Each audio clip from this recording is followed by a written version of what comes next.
I think that's it.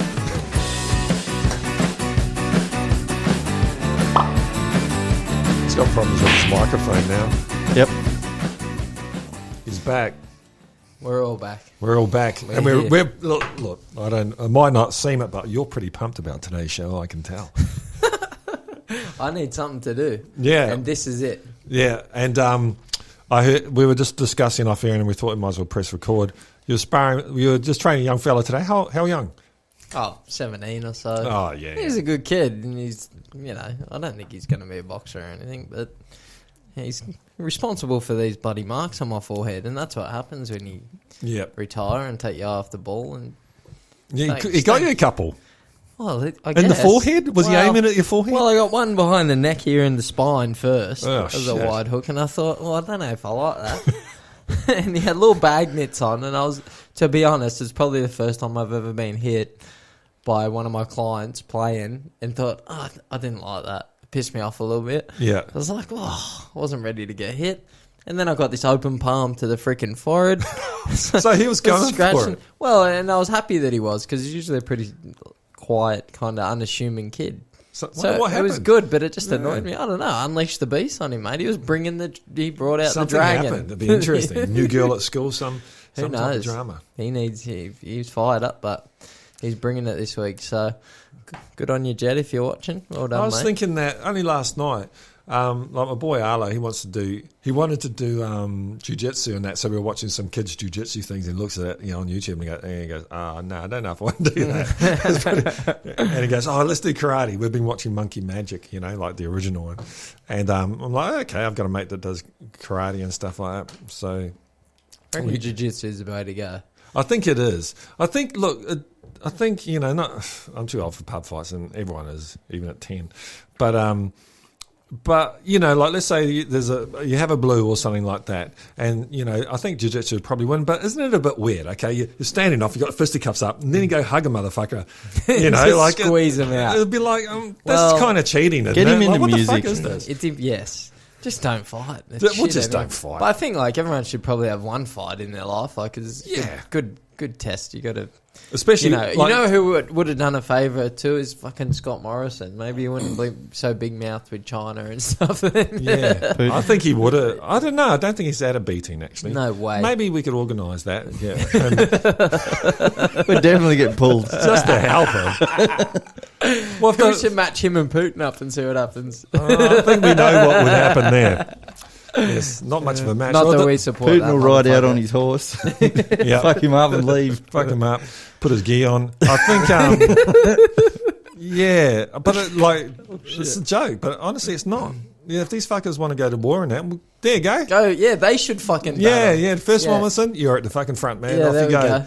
I would tell you what, it would be a sad state of affair, but because as good as Russia's army and military and stuff is, the fucking leader would probably win most of the fights too, so we'd be in a bloody bit of a pickle, wouldn't we?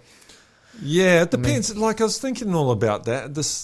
The whole statehood and war. It's I don't know. We're born into culture. Let's jump into deep. We're all straight into it. We've done a fucking judo flip. We're on our backs. Well, I'm not going too deep. Actually, wait. Someone's got our necks. Here we go. Yeah. Can we just admire that image for a second? Oh, it's gorgeous, isn't it? He looks bigger than the fucking horse. He's jacked, dude. How long ago was that? 2009. Yeah, it's been a while. That's probably not his body. Someone photoshopped it on there because they didn't want to get locked up. That was like 13 years ago. He's a proper judo dude, though. Yeah, he's a real deal. But I think he does taekwondo or something as well. Although the Taekwondo Association stripped him of his black belt. Oh, yeah. Why? Because they're cancelling everyone. Like this cancel culture. This cancel culture, it was a bit of a joke when Alex Jones got done and shit like that. If you're going to cancel anyone, though, this guy's probably not. Yeah. He's probably not the worst person to cancel. A Bond villain. Given the current state of affairs. Yeah, but they're not just cancelling him, they're cancelling the whole country. Like opera singers aren't allowed to fucking sing and shit like that. Like Russian restaurants are getting shut down. The classic thing is RT, Russia Today. Well, I've been watching their coverage, man. It seems pretty down the line to me. And even if it's not, us stupid Westerners can't tell propaganda or something. Yeah. We're not allowed to hear this stuff. What's happened to the West? What the fuck? I'm actually waiting for, being a boxing guy, I've been surprised that nobody has asked the Zoo Boys for their opinions yet. That's what I've been waiting for. Are they Russians or Ukrainians? Russians. Yeah. Yeah. Well, they're Australians. They were born. Yeah, here. that's right. But their dad and mum. Yeah, I I think Costa's back in Russia and that, isn't he? He is, yeah. So I don't know. What his Yeah. views are. I'm just surprised that it's not come up. Knowing the media and stuff these days, they've been pretty well.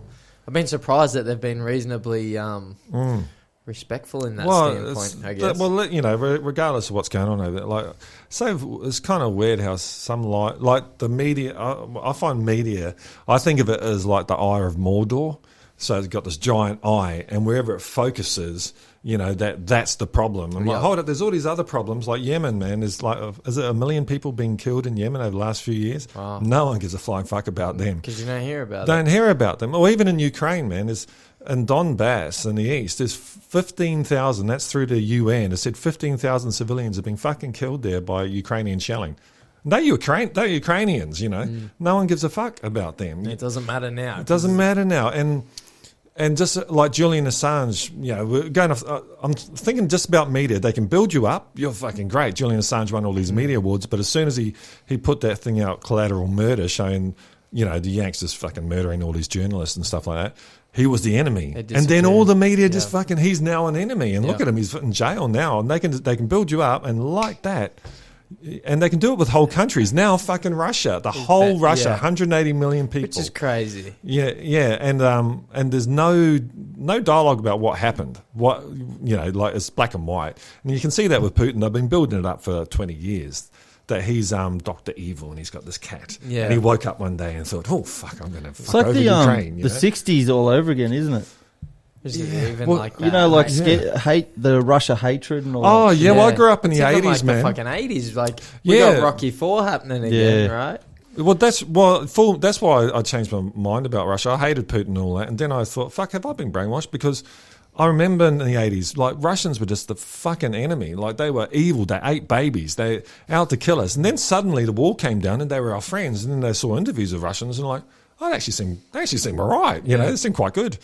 And then they got this president who was a drunk, and then all the Wall Street guys went in there and raped the country, man. Like, they had steelworks, the communists had built up all this infrastructure, and the Western companies just went in there and raped it, man. 2 million Russians died through the health system. Everyone used to get free healthcare, man. Surgeries, like fucking everything was free. Yeah, everyone had a job.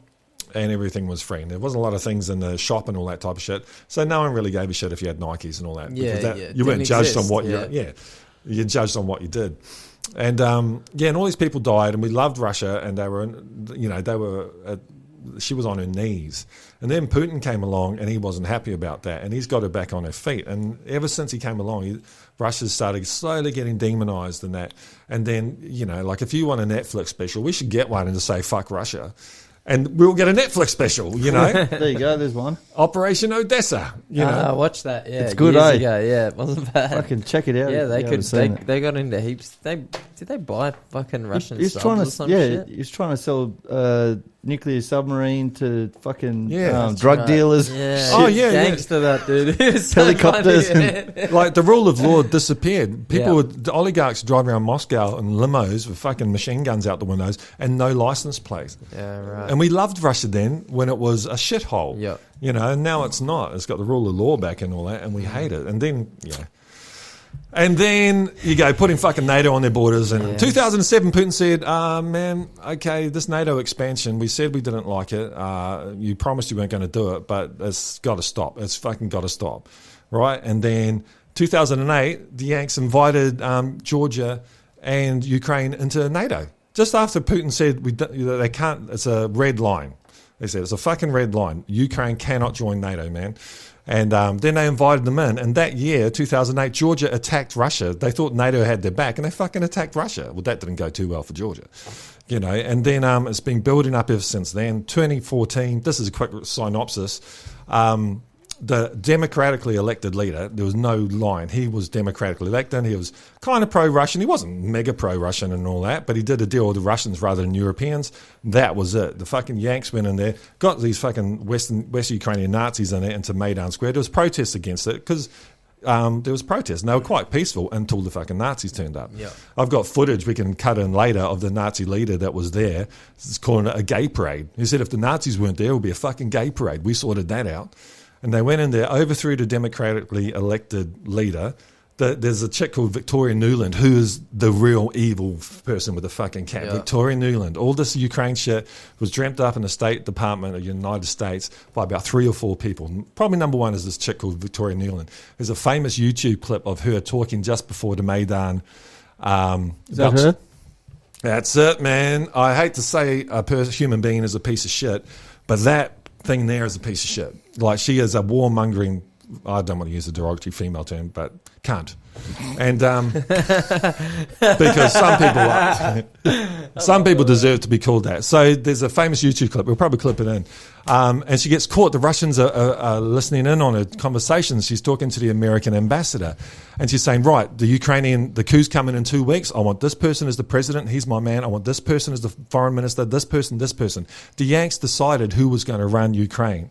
They got rid of democratic person, and it's up on fucking YouTube. And she says the famous words, "Fuck the EU." Yeah, there we go. There it is. It's not alleged. She fucking did it. They decided who was going to be the leaders of Ukraine, and it didn't stop. It was an invasion by the Yanks.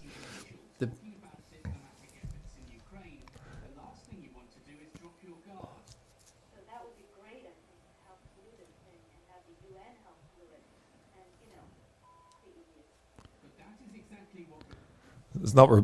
It goes and she names who she wants. She wanted Klitschko in the background because he's one of her guys and shit as well. Yeah. He's now the mayor of Kiev. Yeah. And so this was a right wing takeover. Why did these people in the United States want Ukraine to swing to Europe and swing to Russia, or swing against Russia and go into NATO?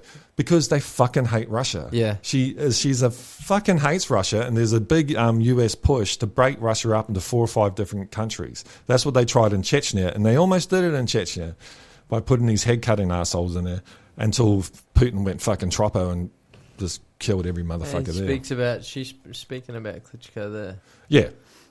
And after this conversation, 2 weeks afterwards, the coup happened, and all the people she fucking says she wants in there, they all got in there. They were giving people Ukrainian citizenship to get them in the ministry. There's fucking Americans all through, like everyone in the Australian, Ukrainian government have double passports. They're all fucking out of there, man. You know, like it's the most corrupt country.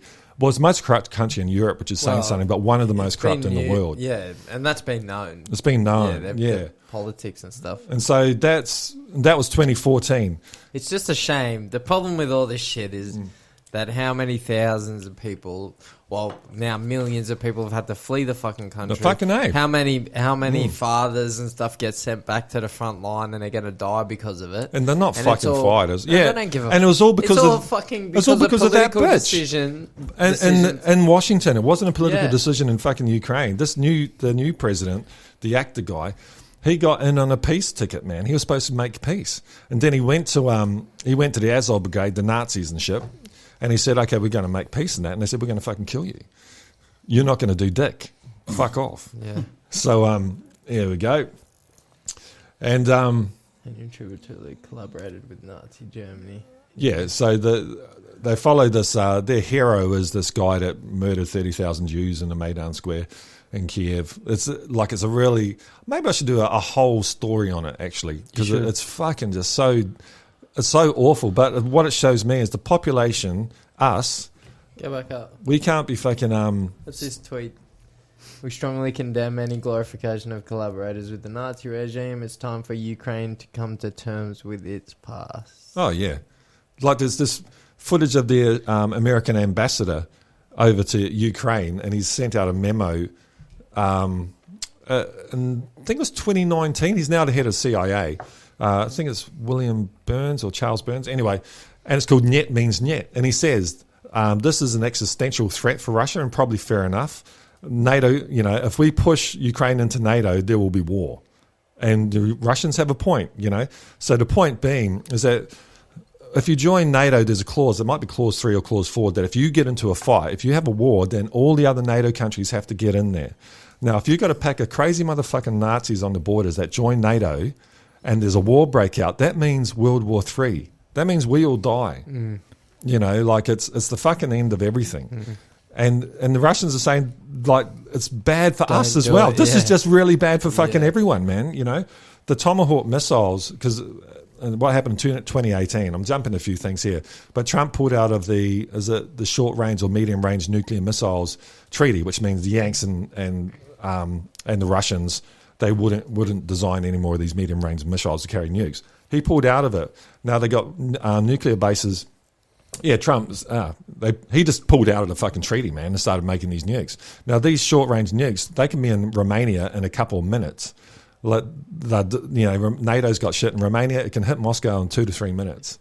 And what that means is that the mutually assured destruction, which is how the world works with nukes. Okay, if you nuke me, I've got like 10 minutes. I can tell you've nuked me. Fuck, I'm going to nuke you and we all die. Yeah. You know, if someone can hit you in 2 or 3 minutes, you haven't got time to react, especially the Russians. The Americans, they know within like 30 seconds if a missile goes up. They've got worldwide coverage. The Russians don't. Okay. That's why the Yanks, I think there are some people in the American military who seem to be okay people. You know, like they're the ones, the Pentagon actually got a hotline to Russia about this nuke shit and said, look, we need to talk about this. If any shit goes up, it's not us nuking you. We need to talk about it. Yeah. You know, politicians in the West have just lost their fucking minds. Yeah. You know, and we're all going to suffer the consequences of it. We need another JFK. It's concerning at the minute because it's like, where is it going to go? Well, NATO How does it finish? They need to back down. Like Russia said, what are they? I think it's 4 things. Russia said, okay, this will stop. We get Crimea River. Ever seen that one with Obama? No. It's got Putin, Obama meme.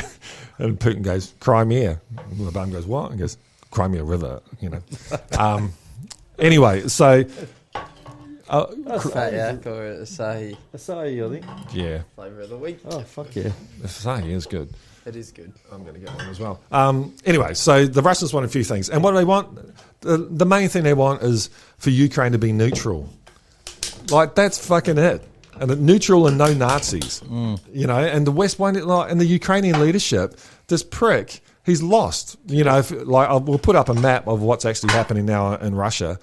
In Ukraine, sorry. The Red Army has surrounded Mariupol, where the whole fucking whole Ukrainian army is, and there's a lot of them. There are almost 100,000 soldiers in Mariupol, and they're mainly the Azov Brigade are the hardcore Nazi motherfuckers. Let's call them what they are. They're not right wing in that. They follow Nazi ideology, and they've been split out right into all of the Ukrainian army. So they're the hardcore fucks that kind of put the bayonet in the back of the guys that don't really want to do it. You know, it's not all the Ukrainian army. And they're fighting, and a lot of, also, someone's invaded your house, your home. What are you fucking going to do? You know, you're going to fight back and shit like that. But you don't know the background of it and shit either. Yeah. You know, like this, and that's what's happened in the West. Yes, war's wrong, but fucking this war might have stopped the nuclear war in the future. Yeah, you know, the Yanks just weren't going to stop. And it's not the Yanks, it's like this tiny little cabal, this little political group in the middle of fucking... They're not even voted in. Victoria Nuland isn't voted by anyone. She's got a fucking job. Yeah. Yeah, and her role, she's taken upon herself, is to fuck Russia over.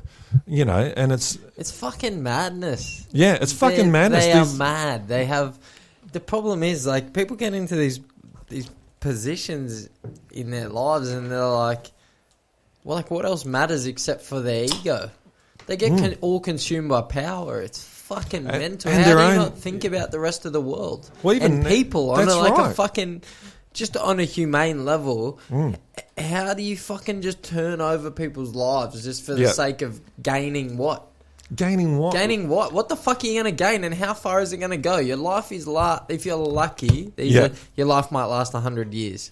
Oh, if you're fucking lucky. What about your fucking kids and your kids' kids? Like, how do you not have any foresight for what's going to happen in the future and what kind of world you're leaving them? They're fucking power mad nutcases. It takes that type of person to get into that position anyway, doesn't it? Mental. It's like the elite rich. Like, when we look they're at not the part narrative of the world. They're not. They're their own... It's like they're their own species. It is. Like, they can't... They think they're immortal, these pricks. Yep. How can they do the things that they do? Even like, oh man, it makes everything seem very glum. It can do. On a level of like, if you look at everything in the big picture, I feel often at the moment feel like, fuck, Like, you got the weight of the world on you. And it's like, I think about my kids and how their lives are going to be in the future. I'm like, at this time, at the way things are now, it's like, well, what kind of future are they going to have? We don't know. We need universal income. Yeah, that's what I was going to say. Just like, everyone needs to be dosed up, and we need to fucking realize that none of this shit matters. These psychos need to be taken out of the positions that they're in. They fucking do, man. Fucking money needs to just disappear. Yeah. This idea of like acquiring all this shit for power is fucking wrong. We need to go back to having like, you know what? They should deal this shit out. We should stand in an arena with these sick motherfuckers, and we should fight them with our fists. And then see how powerful they are, because it's mental, man. Yeah. Like, it's really concerning having kids and thinking about the future of the world. Well, you got the crazy weapon motherfuckers, but even with kids trying to buy a house, you know, like, and where's the answers to this? You like, I was down the mall with my young fella the other day, and there's so many homeless people. Like, this is Wollongong and that, and the lots, and they're not all fucking bums, man. There's like, the house prices are so expensive, rents are so expensive, and you can't get a place. You can't fucking get a place. And where's the solution? Has anyone got a solution in the politics? Is anyone even fucking talking about it? Interestingly, I was like, I think I saw someone the other day. Yeah, we were in the city. We stayed in the city the other night. Me and him, we had a child-free night, which was great. Oh, was it good? It was good. Good out for dinner? Black Bar and Grill in the casino. Good steak. Oh, yeah. Casino's not working though, is it? Yeah. Oh, that's the old Star one, not the Crown one. The Crown's working. It's got pokies and shit like that. Everything. Is it really? I don't okay. know. Fuck, yeah, the big one, Barangaroo, the new one. Yeah, well, I don't know. Yeah. Just down around the corner from the harbour. Yeah, that's the one. Yeah. Oh, yeah, cool. It's pumping. Oh, that's great. Yeah, so we went for a couple of drinks, went out for dinner. We're walking back, there was a homeless guy, and I was like, we got up the street, I kept looking, I was like, fuck, I'm going to go give this guy some coin just so he can get a cask of wine or something to make his night a little better. Yeah. Em's like, don't leave me here. I'm like, man, what the fuck was the point of this story again? We're talking about... What are we talking about? Homeless people. There's more of them, box. and where's it going to go? Don't box. There's a beautiful little segue there, a little right hook. Oh, man. Instead of don't box, motherfucking thing. Yeah, I've lost it. It was good, though. We all enjoyed it. And sometimes those journeys that don't really go anywhere are the best ones. You know, 'cause it's about the journey. Oh, shit. That's so annoying. Well... Fuck. That happens to me regularly. I think it happens to everyone, especially when you go through a doorway. You notice that? As soon as you leave the fucking room, it's all gone. It's... For me, it's that there is no... It's not going to suddenly get better, this thing. Like, it doesn't just get better. Got it. Yeah. It's a shelter thing. Yeah. Oh, but they could stay in homeless shelters. And that was Emma's thoughts on it. And I was like... There's not that many. But there's not that many. No. And most of the time, they got to be clean. So if they're not clean... They don't have an option. Yeah. And I said, and there's always reasons as to why people aren't clean or why they're using it. And in any case, as much of a burden it can be at times, fucking it's people's choices. Yeah. But I think if that's... Who knows what life experience they've had. If that's what they're going through, that's what they're going through. They still deserve a house to sleep in. Well, if you're a human, you deserve, food, water. Yeah. If you're not hurting anyone... Yeah, well, if you hurt someone, you go to jail unless you get food, water, and a fucking place to lay your head down. And all the sex you don't want. Well, maybe you do want it. Maybe you do. Maybe, Adam, depends on you the could person. do a small crime and go into jail for us and go undercover and see how it goes. Isn't there a show about that? Yeah, the Panda Files. No, there's a full-on show.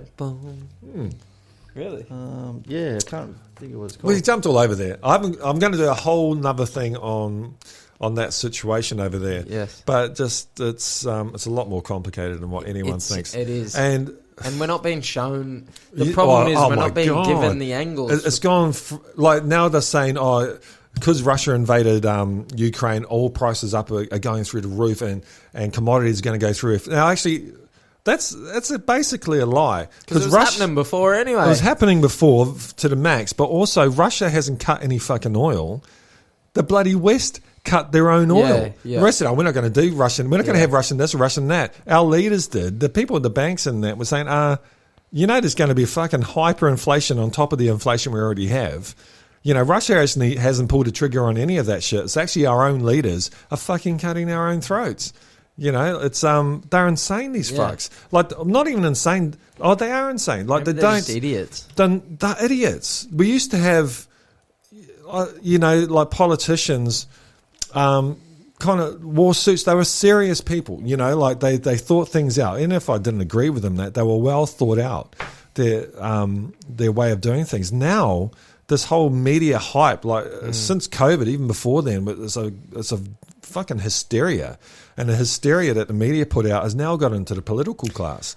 They're fucking hysterical. It's embarrassing. Even watching the fucking 60 Minutes thing with ScoMo, like, look, I don't even have anything against him personally because I'm not really that into politics. But I was like, this guy ever come up with a thought of his own?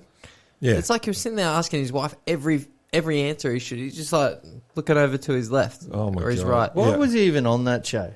No, it was an obvious political push. Like, he was trying to seem like a better guy and trying to give off a different impression. And everyone knows it's set up. Karl Stefanovic was half taking the piss out of him. But I think they were hoping that showing the human side with, what's his wife's name? Jenny, is it? Jenny von der Block. Jenny.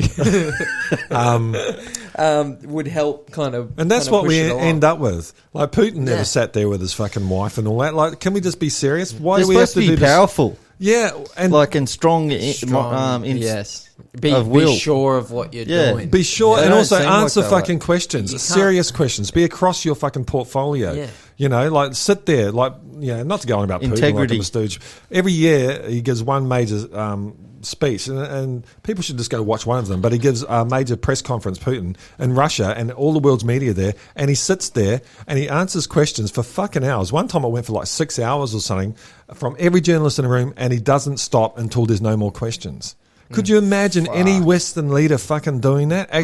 And he actually answers questions. And you might not agree with him or whatever, but we just don't have anything like that in the West. Well, they don't. It's not standing by what they believe in. It's standing by the image that they need to portray. It's all narrative manipulation. Yeah. That's, you know, this person's bad, this person's evil, this person's good now. Oh, he'll be evil soon, or she will.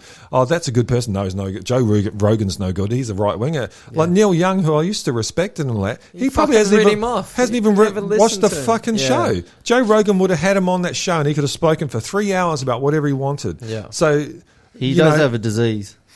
Who's that, Neil? Yeah. What's he got? AIDS. Childhood survivor of polio.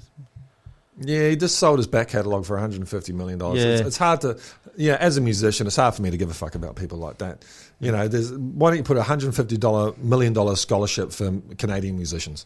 So, rightio, every fucking musician in Canada, or Canada.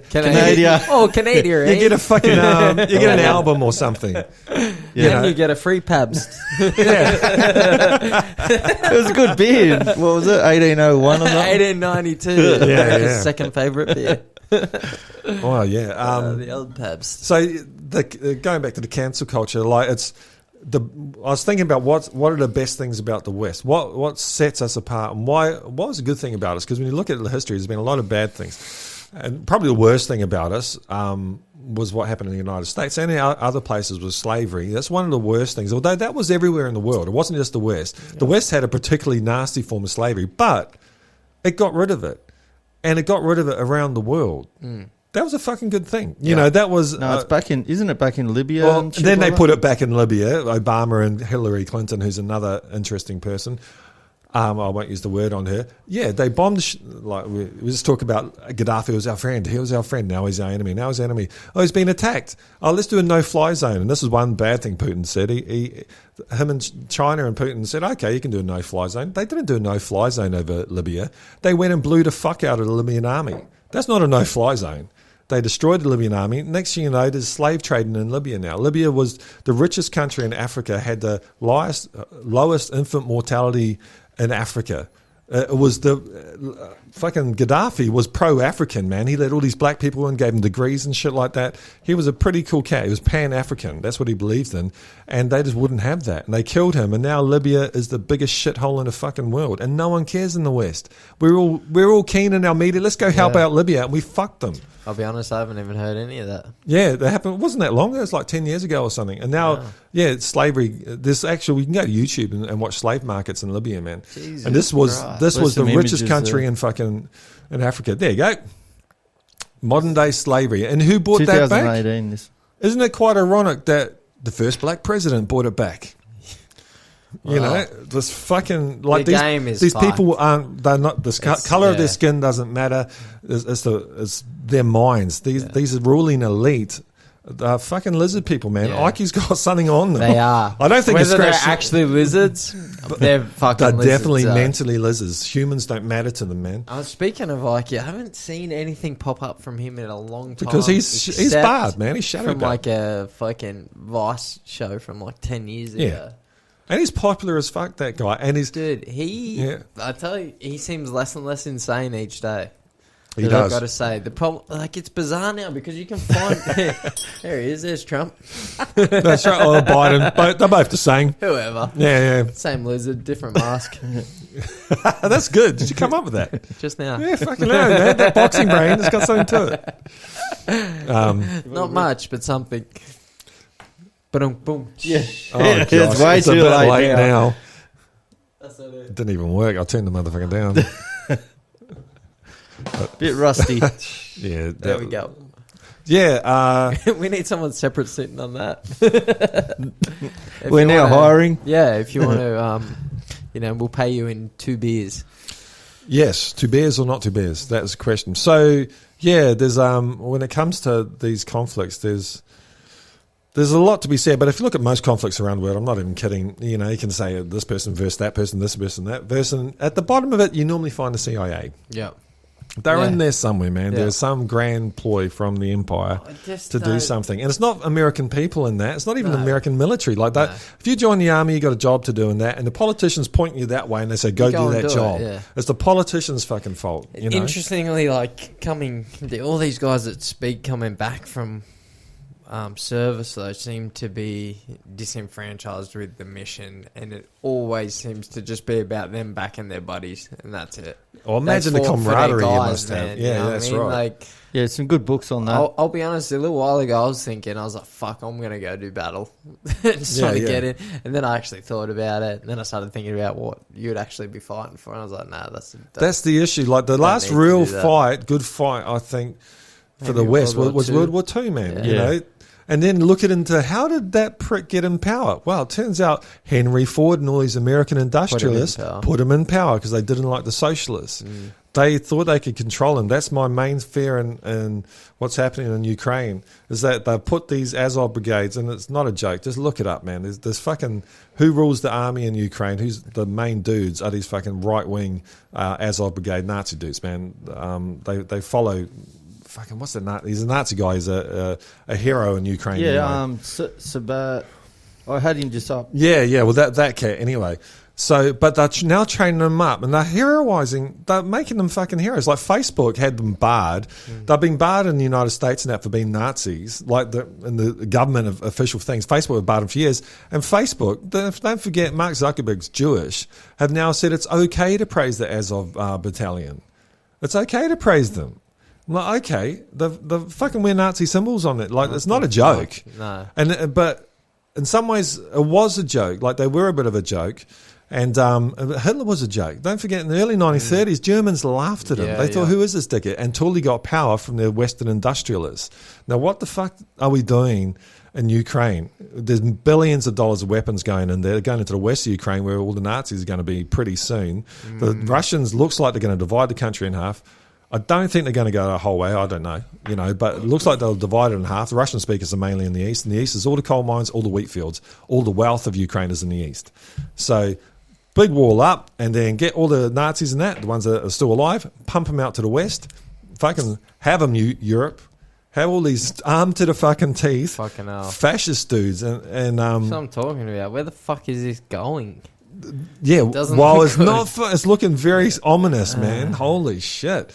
And they'll be spreading around the world, and it's like, honestly, it's lucky we're over here because we'll probably be last hit until China decides to do something. China won't do shit. They're going to stick out. China, they seem really risk adverse to China. Like they sit back. They haven't invaded in over 2,000 years. I know. Yeah. And I keep saying that to people. I'm like, fucking. But that's another thing. Scott Morrison would just shut up about that too. Yeah, wasn't Jackie Chan our friend? 10 years ago, China was a great. Then suddenly they became our enemy. How the fuck did we fuck them?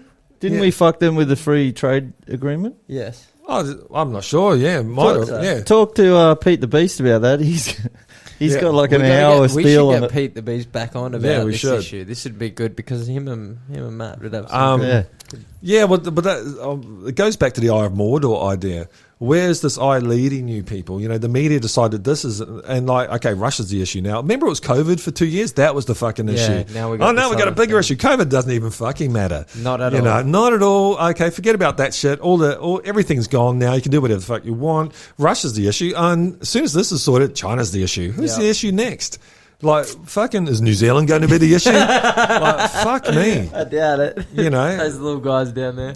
Fuck, I don't know. They could be. They're tricky little fuckers. They're Kiwis. So, and it's all so built on hate and fear and stuff. It's fucked. I'm with Russell Brand, man. Like, this is... Although he's a bit... The thing is, the people in charge are dangerous and they're powerful. And as much as I love Russell, the lovey-dovey thing, bottom-up thing, just ain't going to fucking work, man, you know? But everyone has an agenda and he's got a good one. Like, he's playing to that crowd, you know? Like, the problem he is an entertainer, after all. I do agree with it in my heart. I think it's a really... It's the right thing, but... I think his views are... like his own. I think he believes in what he's saying. Who, Russie? Yeah. No, for sure. But it just like we just don't live in that type of world now. And there's too much. Well, we never have. We never have. It's always hopefully it can spark something and it gets to the top. But unless there's a massive LSD infusion in these fuckers, that's what I was about to say. Or ayahuasca or something. They can't see it. They need the fucking third eye opened, and like that. I swear that would be the only resolve for all this. If they just were forced, everyone was forced into taking some sort. That of would give them a bad trip anyway. If you can't force that type of thing, there's no bad trip, man. It's the trip that you need. Hey, amen, brother. I think that's great. Speaking of trips, people speak of that shit, and it's like it doesn't exist. You need to see certain shit. That's true. Yeah, You've got to go through it. You see what you need to see, and you fucking work through it. Yeah, I find off the acid thing. I was watching this guy who was on RT. That's another thing about RT being banned everywhere. I think you can still get it in Australia, man, and people should check it out because you have a mind and you can make your own decisions. Russia Today, they've got some of the best journalists in the world. This guy Chris Hedges used to be with New York. What the main one? New York Times, man. He's just a fucking brilliant reporter, and he's got his own show on RT. They had this guy Bolton on, John Bolton, who's the most anti-Russia motherfucker you could imagine. They interviewed him for half an hour. Could you imagine a pro-Russian thing on the ABC or anything for a half an hour in-depth interview? This guy is a mass murdering fucking assholes. He's the guy that trained in the 1980s all the death squads in South America that went around cutting babies' heads off and leaving them on plates and and families' bedrooms. Now, probably 1 million people disappeared because of what he did. He looks like a fucking he's a fucking psychopath, man. No buts about him. He's a psychopath. But in this interview, I realised something about him. He believes the shit he says. He's not two-faced like Morrison and that will just go with anything. This guy's living 150, 200 years ago. He believes in empire. He believes that Russia and China hate each other and Russia's going to take the world and China's going to take the world. Demented. Like, the world's fucking changed. You know, like Russia might do it now because you fucking put a knife to their throat. Yeah. And if you do the same thing with China, they might do it, but they don't want to. You know, like this is the cat here, man. It took a while yeah. He killed 30,000 Jews or something, like fucking machine gunned them down. And don't forget, the Ukrainian Nazis invaded, and they were some of the first guys around Stalingrad. So the people that invaded Russia, they were fucking Finns. They weren't just Germans. All the fucking European countries got German battalions together to fucking invade Russia. Wow. And where'd they invade them through? Through to Ukraine. Where'd Napoleon invade? Through to Ukraine. You know, the Americans had invaded through to Ukraine. Like, Ukraine is a big fucking thing to the Russians, man, you know? Interestingly enough, like I was listening to our buddy Joe this morning with... Which one? With, who do you have on? Adam Curry, maybe? Oh, I've been away from the road. Can't remember. For a I haven't been on it in a while, actually. I jumped back on 2 episodes this morning. I still like he was saying... What do you have on there? He's talking about someone. Fuck, here we go again with this brain damage situation. No, but you're going to come up with a quote or some little thing that's going to be fucking amazing. I can't wait for it. Internet entrepreneur. Nah, that's not him. It wasn't Adam Curry. Fuck, it was a comedian.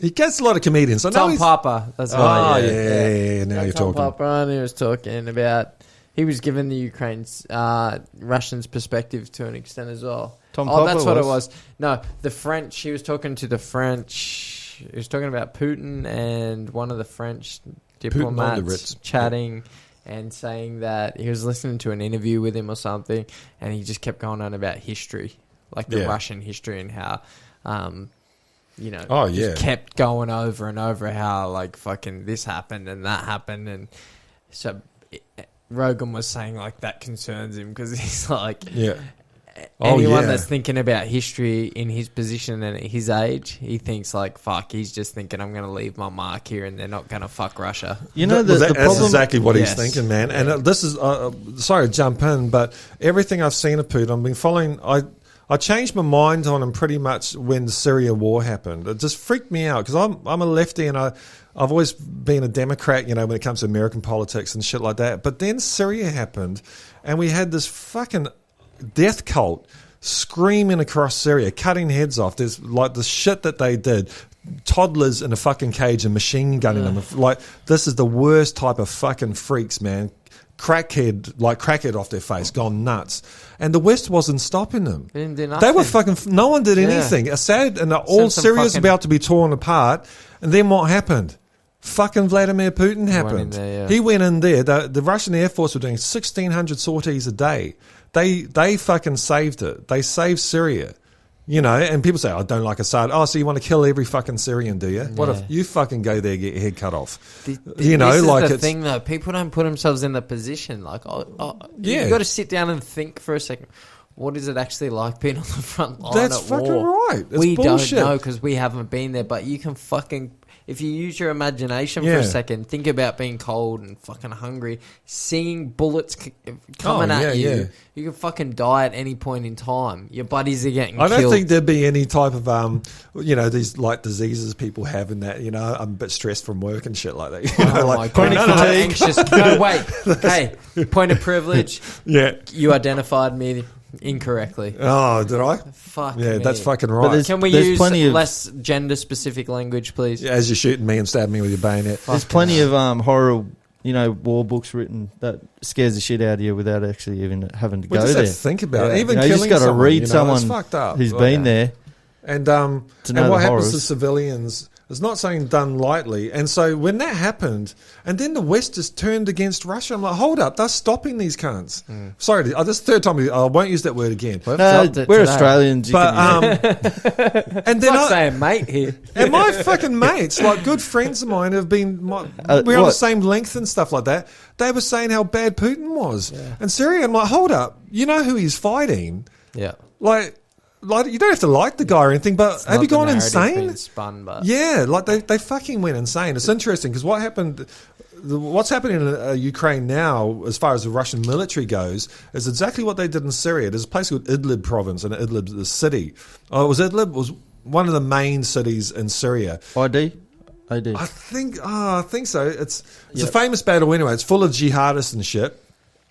And I think they might have ended up there, or that's where the fight was. Well, Russia's strategy, okay, they've got a strategy, same as they did in Stalingrad, right? They surround the enemy. They go up, they hit him softly, okay, and they draw the enemy back, and then they surround the enemy, link it up, and they call that a cauldron. It's called a cauldron because they're in a pot, and what they do is they heat the pot up. So what's happened to the Ukrainian army now is that it's in a cauldron in Mariupol. There's probably between 30 to 100,000 soldiers in Mariupol. That's why no civilians are getting out. Because if the civilians leave, that army's fucking gone. Because the Russians are trying to kill us. They don't want to kill civilians. They're trying to take Ukraine whole. And if you don't believe that, man, how come everyone's still got mobile phone coverage and electricity and shit in Ukraine? The first thing the Yanks do when they went into Iraq, man, is destroy every fucking public building there was. They just wasted every motherfucker that was out. The Russians aren't trying to do that. They actually want to just regime change these fucks. They want to get them out. They're trying not to kill people. But what they've got the whole Ukrainian, the massive majority of it surrounded right now in this cauldron, and they're heating it up. They're starting to squeeze in on them. And that's what, that's their plan of attack. And there was a point to it.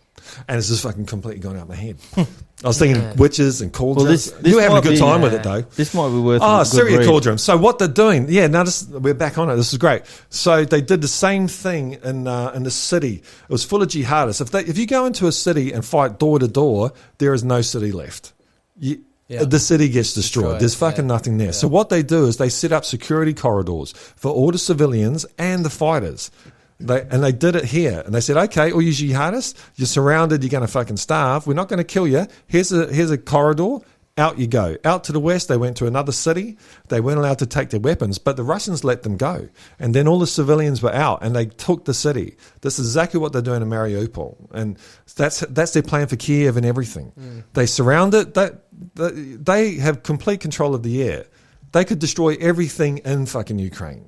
They have the power to do that. They're not doing it. They don't want to do that. They consider Ukrainians their brothers. Yeah. 40% of Ukrainians speak Russian, for fuck's sake. And how long ago was it when it was when they were brothers? Part of the Soviet Union.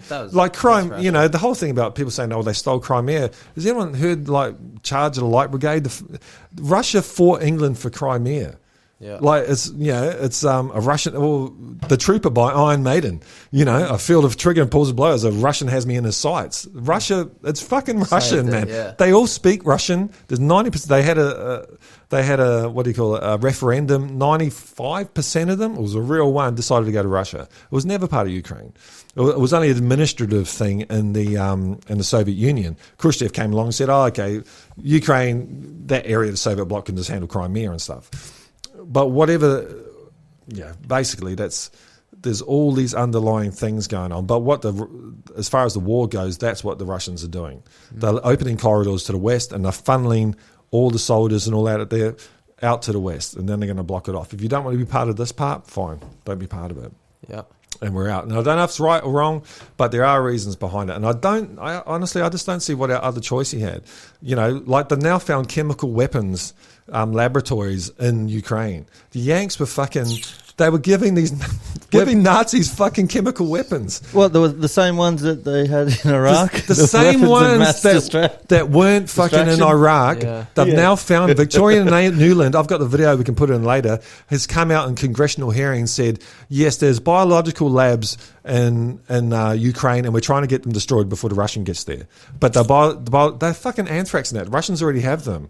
So the whole reason that they went into Iraq is now the Russians have found in Ukraine. Oh, another YouTube. Oh, YouTube thing.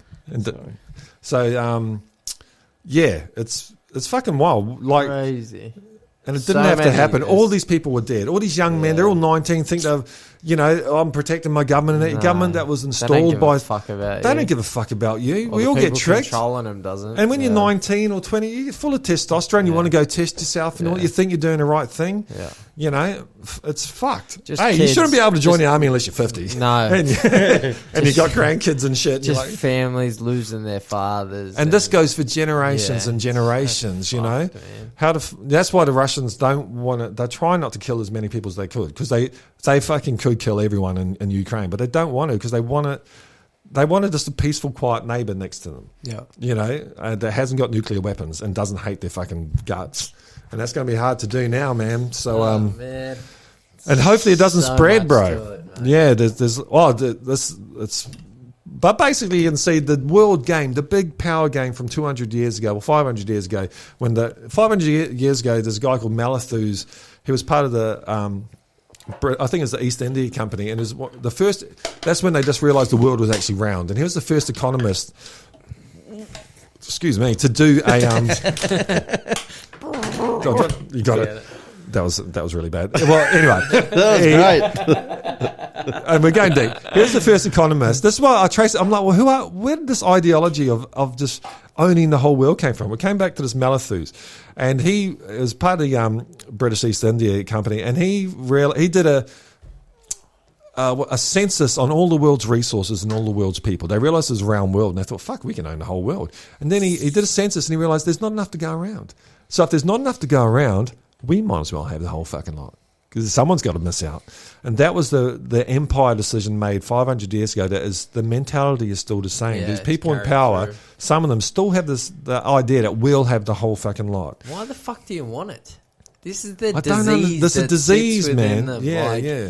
It's hard enough just keeping your own shit together. For us, it is. I guess it's probably a little different from them. They're so insane. Muskie's saying the opposite though. What's he saying? He reckons there's not enough people. Oh, well, look, the birth rates are going down around the fucking world, man. You know, like, there's 6 billion, but it's going to top out at probably 7. Even look at Kenya. They used to have 15, or Zimbabwe, one of them had 15 kids per woman. Like, whoa. And that was back in 10 years ago. So now it's down to 5 or 6. That's significant. Bucky Fuller, who's like my idol, he did a thing back in the 60s about birth rates, and turns out birth rates go down as soon as electricity usage goes up. It's like a perfect match. So when people move to cities, they get power and shit like that. With most people live in cities now, the idea of having 10 kids or even 5 kids, you just can't afford it. Yeah. On the farm, you need 10 kids because you've got to fucking help out. Yeah. Doesn't work, in the city. In fact, look at the West. Australia hasn't been able to upkeep its own population since the 70s. That's why we have to have imports, man.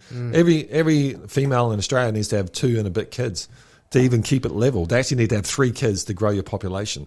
And most people haven't 1, That's why we're not allowed to That's why you need to get out there. I got 3 coming. All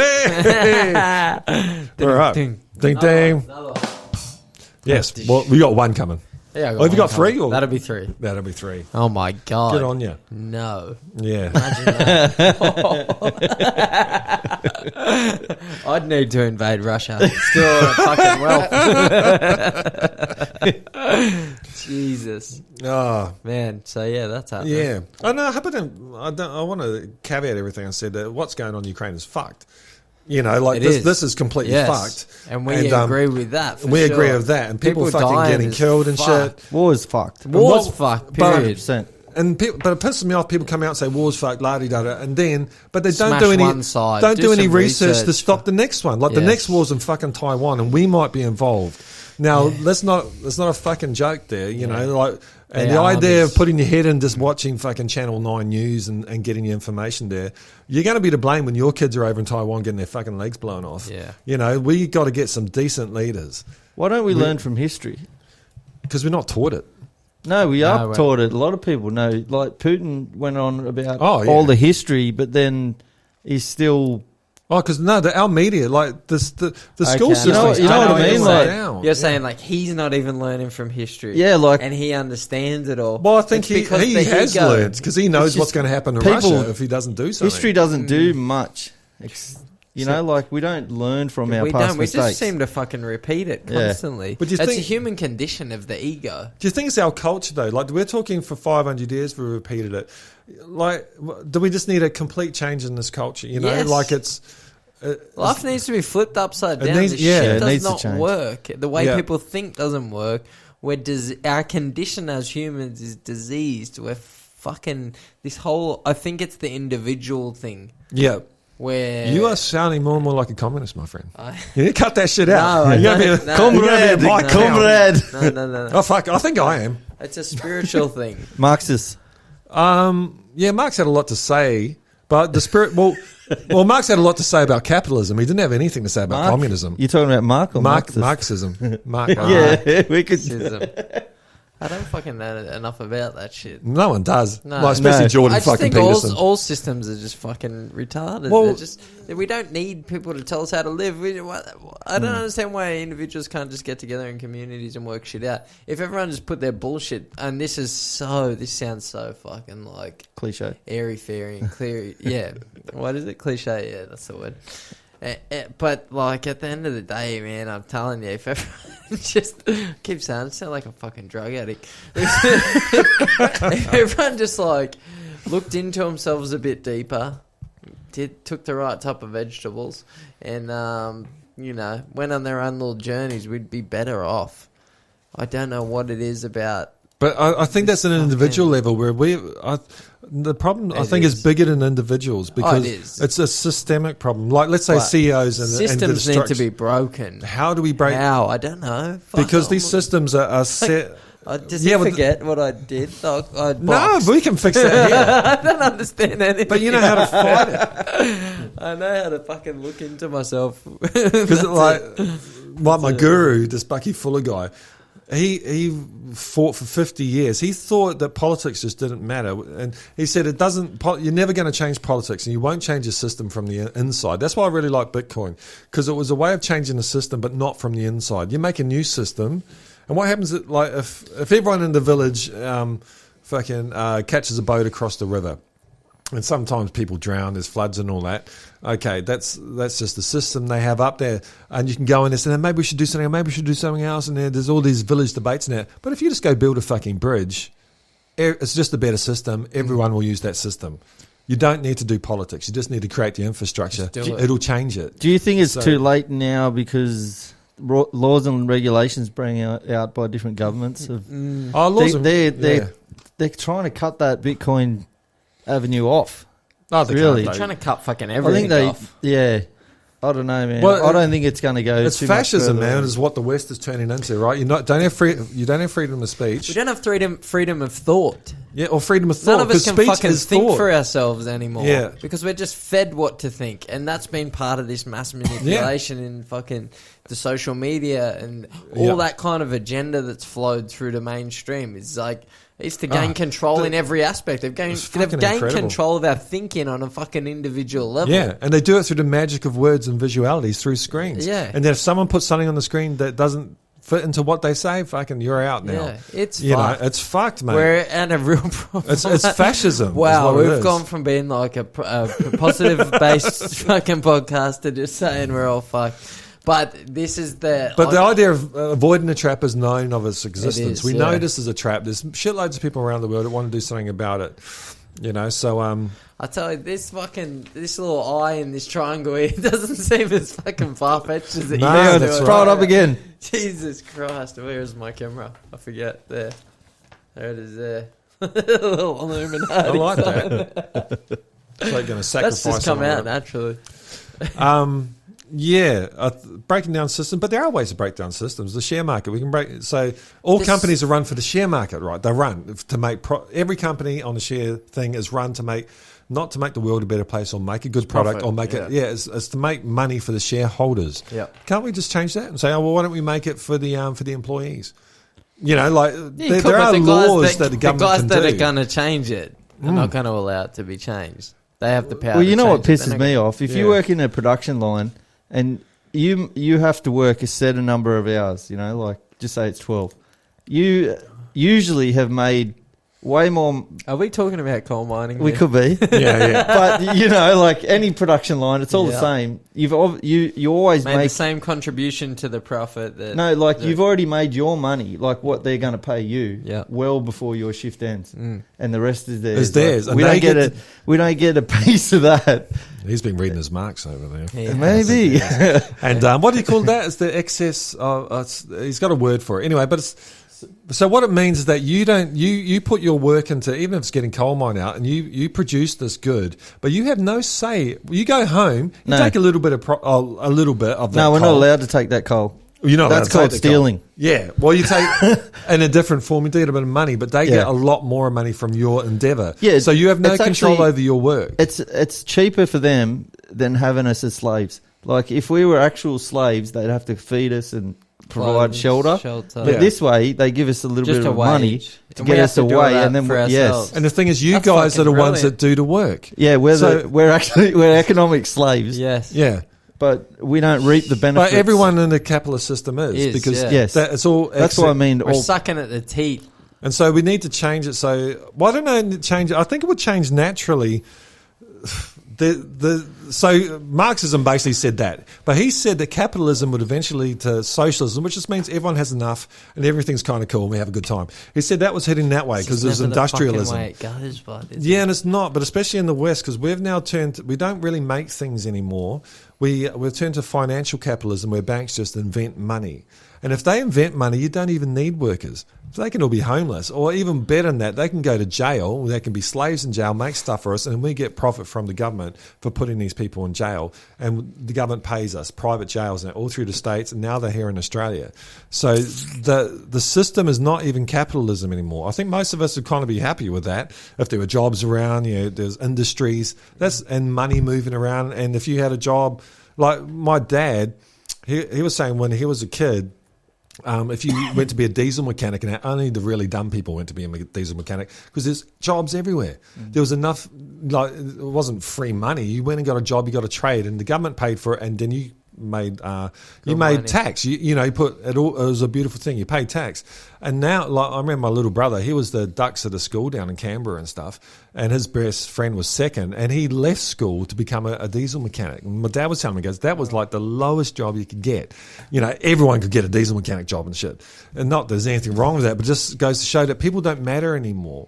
Everyone's an individual, and it's what you can make for it, and the wealth of you just by being born, it doesn't exist. You need to make money for someone else to matter. And it's there if you want to have a look at it. Yep.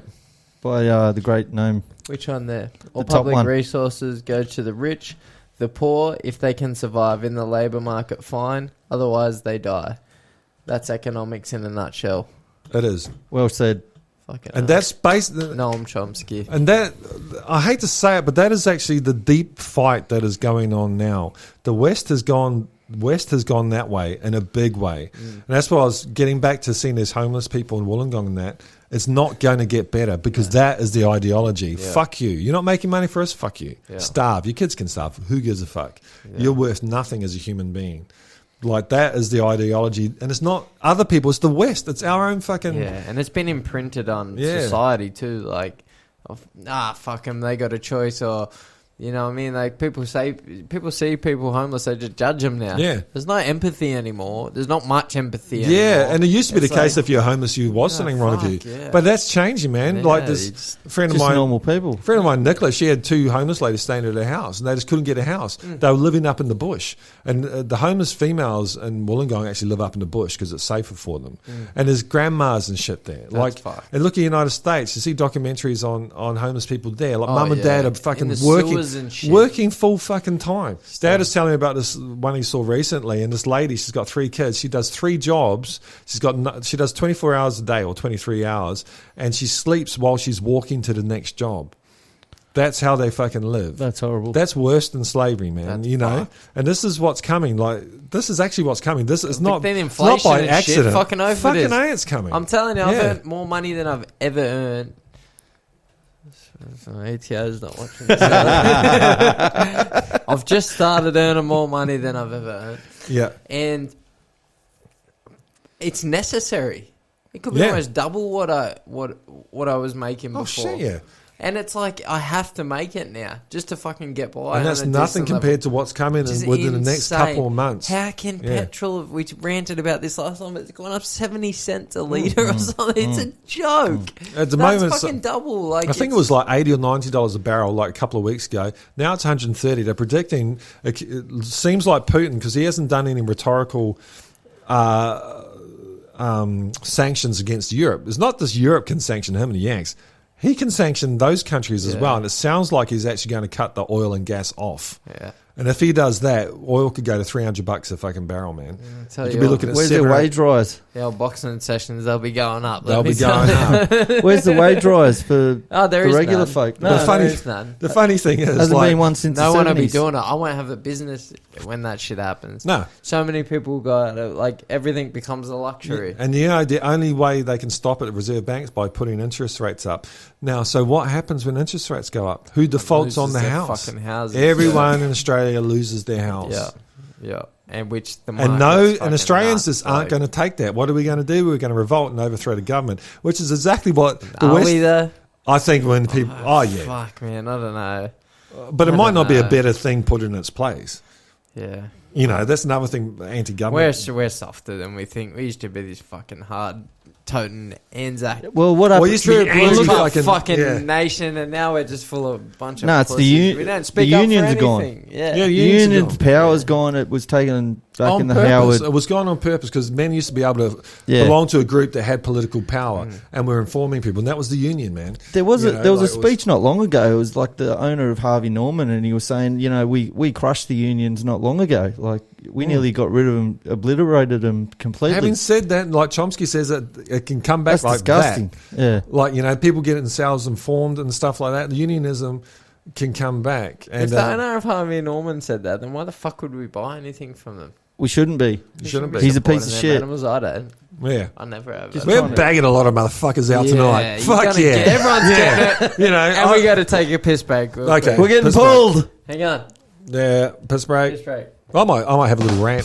I don't feel like doing something. Yeah, I like that. Put some more buttons. There we go. There we go.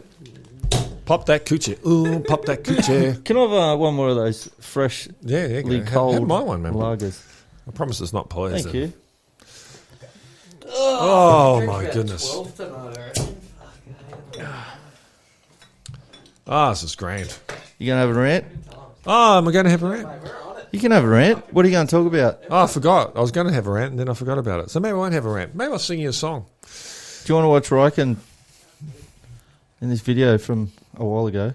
Yeah, stick it on. What do you call that thing? A what?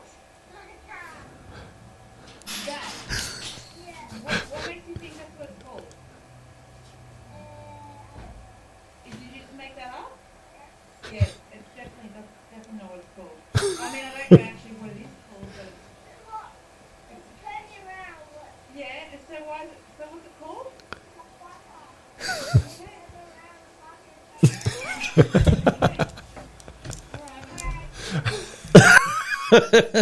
That is the fucker there. Which Yeah. actually in Australia is called totem tennis and New Zealand's called swing ball. Wow. I think, isn't it called like speed something? Speed tennis or something? I don't mind the game. I like whacking the shit out of it. Trying to Yeah. hit the other person in the head. Got to stand close enough so the ball can hit you. That's you're not allowed to stand on the outside of it. Yeah, that's not what it's called. I don't know what it's called. Swing balls sounds like a porn. Like totem tennis, come up straight away. Yeah, swing balls. Yeah, I was going to have a rant and I forgot. Well, yeah. Oh no, are we still recording? Yeah. Are we? Do you want to go for it? I'll just shorten it. Yeah, well, I was thinking actually of trying to be super positive this year. My New Year's resolution, as much as it was that I was not going to bag any motherfucker out.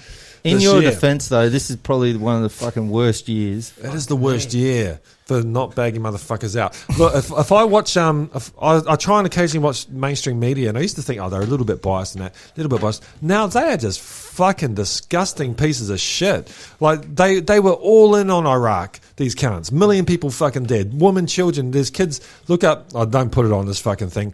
Fallujah radiation babies, because Yanks went in there with fucking depleted uranium munitions, shot it over Fallujah, which was a working hospital. Now babies are being born of 2 heads, no fucking skin and shit like this. No. This is and where's the Western media that fucking went in there on a lie? No. Did anyone say sorry? Nah. Libya, the same fucking thing. Syria, Afghanistan, 20-year war, bombing them to fucking oblivion.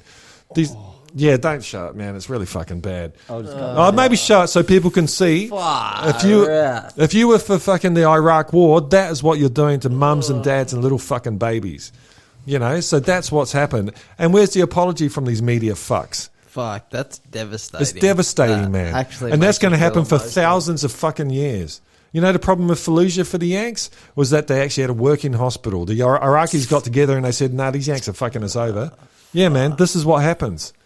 This is what's going to happen in Iraq and fucking Ukraine, because the Yanks are sending over these type of weapons over there, man. I'm just going to check this article.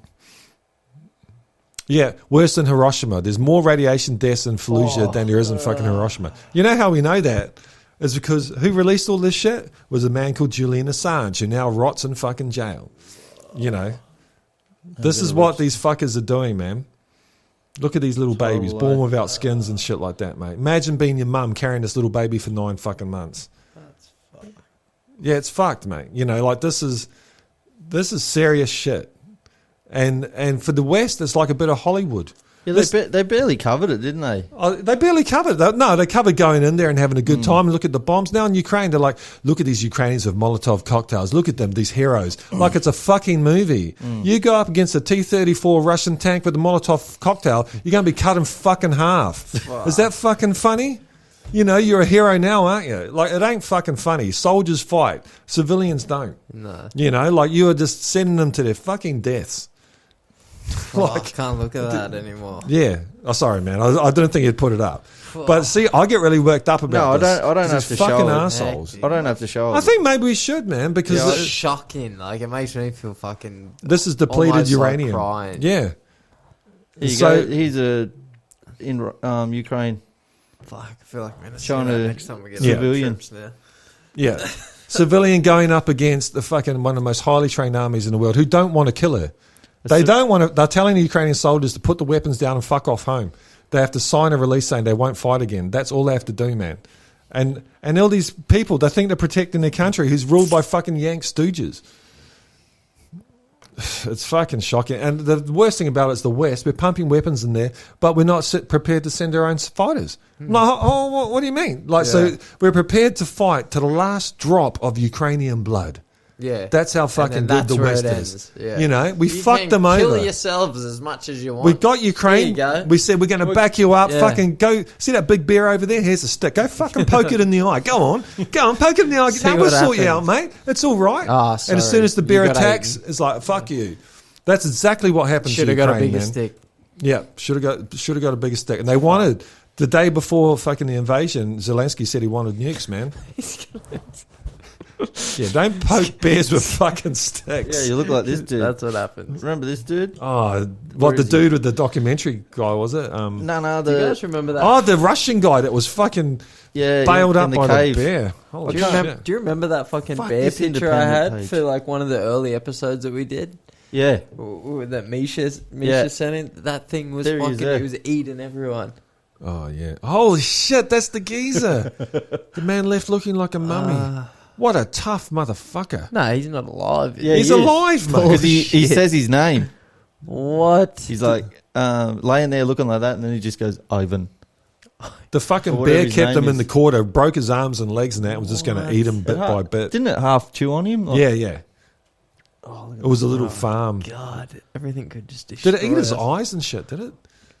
Living mummy. No, I think they're just shut because he's probably in a bit of pain. Fuck me. And his mates came and saved him or something this is months it. later. God. This is so grim, this podcast. Oh, he was in the bear den. Oh, what the fuck? What? There's, Oh, no. Oh my god. Oh That guy's not recovering. So this geezer here was captured by a bear, dragged to the bear cave, and the bear kept him in the corner, fucked him up so he couldn't move and that, and was every day just looking at him saying, am I going to eat you? No, not today.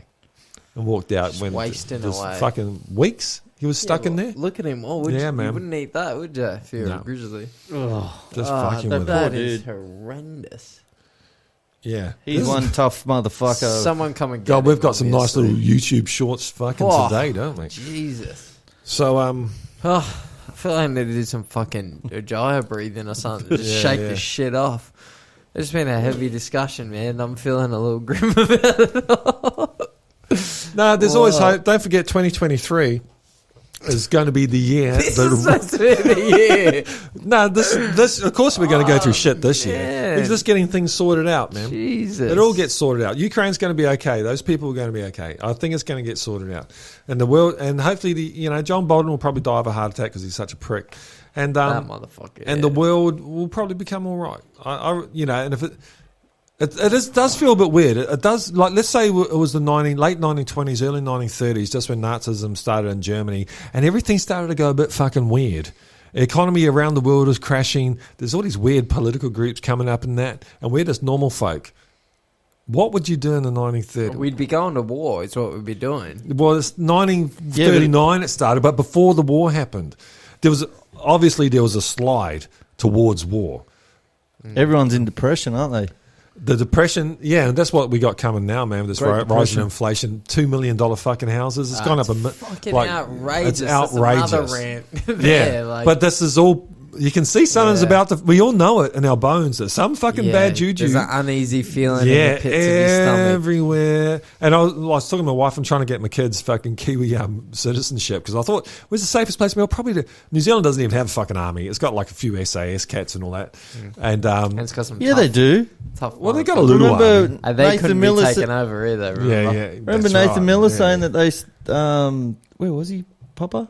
And they stole one of the machine guns. It was a New Zealand one. Yeah, the only machine gun that the New Zealand Army had. They had heaps of rugby balls. But see, the secret there is don't be a fucking threat and you're okay. You know, although that's still Switzerland. Do something. What was that thing? Stay neutral. Stay neutral, man. Fucking you don't. Australia could be. Imagine if Australia went fucking neutral. We could actually mediate between the Yanks and the Chinese. We could stop the war. We don't have to pick a side. We should be neutral. We should be fucking 100%. Neutral. And Asia would love us. Our population's less than the army, like fucking in China. Yeah. Shut up. Like, just join. We should be cool. We don't have a reason to. We don't have a hassle with them. They're our biggest exporter. They've been fine for years. What changed? Yeah. What the fuck happened? America happened. Well, not even America. Fuck America. It's fucking. It's this tiny little clique. It's the same people that want to fuck over Ukraine and Russia, and the same ones that want to do China and that. There's probably 5 of them. Victoria Newland and there's not that many, and another crew above them for sure. Surely, maybe it's a weird. Bezos is up there. I can tell you, it's not. But most of his products get made in China. I don't fucking know. No. He's not into. He doesn't seem to be into weapons manufacturing and stuff. The weapons makers. That's what China's scared of, isn't it? Is those types? Yeah, the entrepreneurs taking over the world. Well, I was getting back to what fascism is, and the Mussolini quote on what fascism is when corporations and government join forces. That's fascism.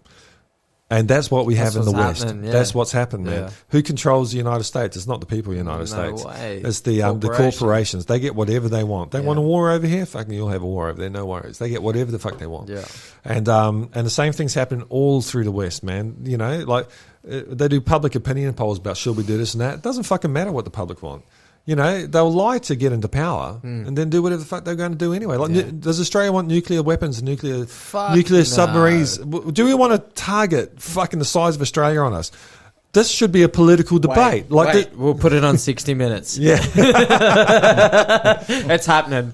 Yeah. Remember these, surely this should be an election thing. Okay. Fucking oath it should be. But do you think fucking Labor's going to say, no, we're not going to have it and give us a choice? They're fucking not.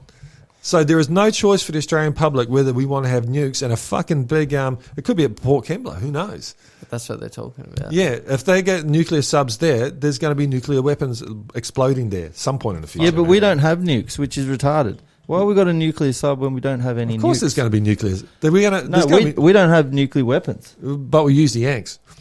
Oh, if they let us. If they let us. Thing is, they'll just probably do what they did to Ukraine. Oh, yeah. Here you go, boys. Yeah. But we get to pay for them. How much? $90 billion.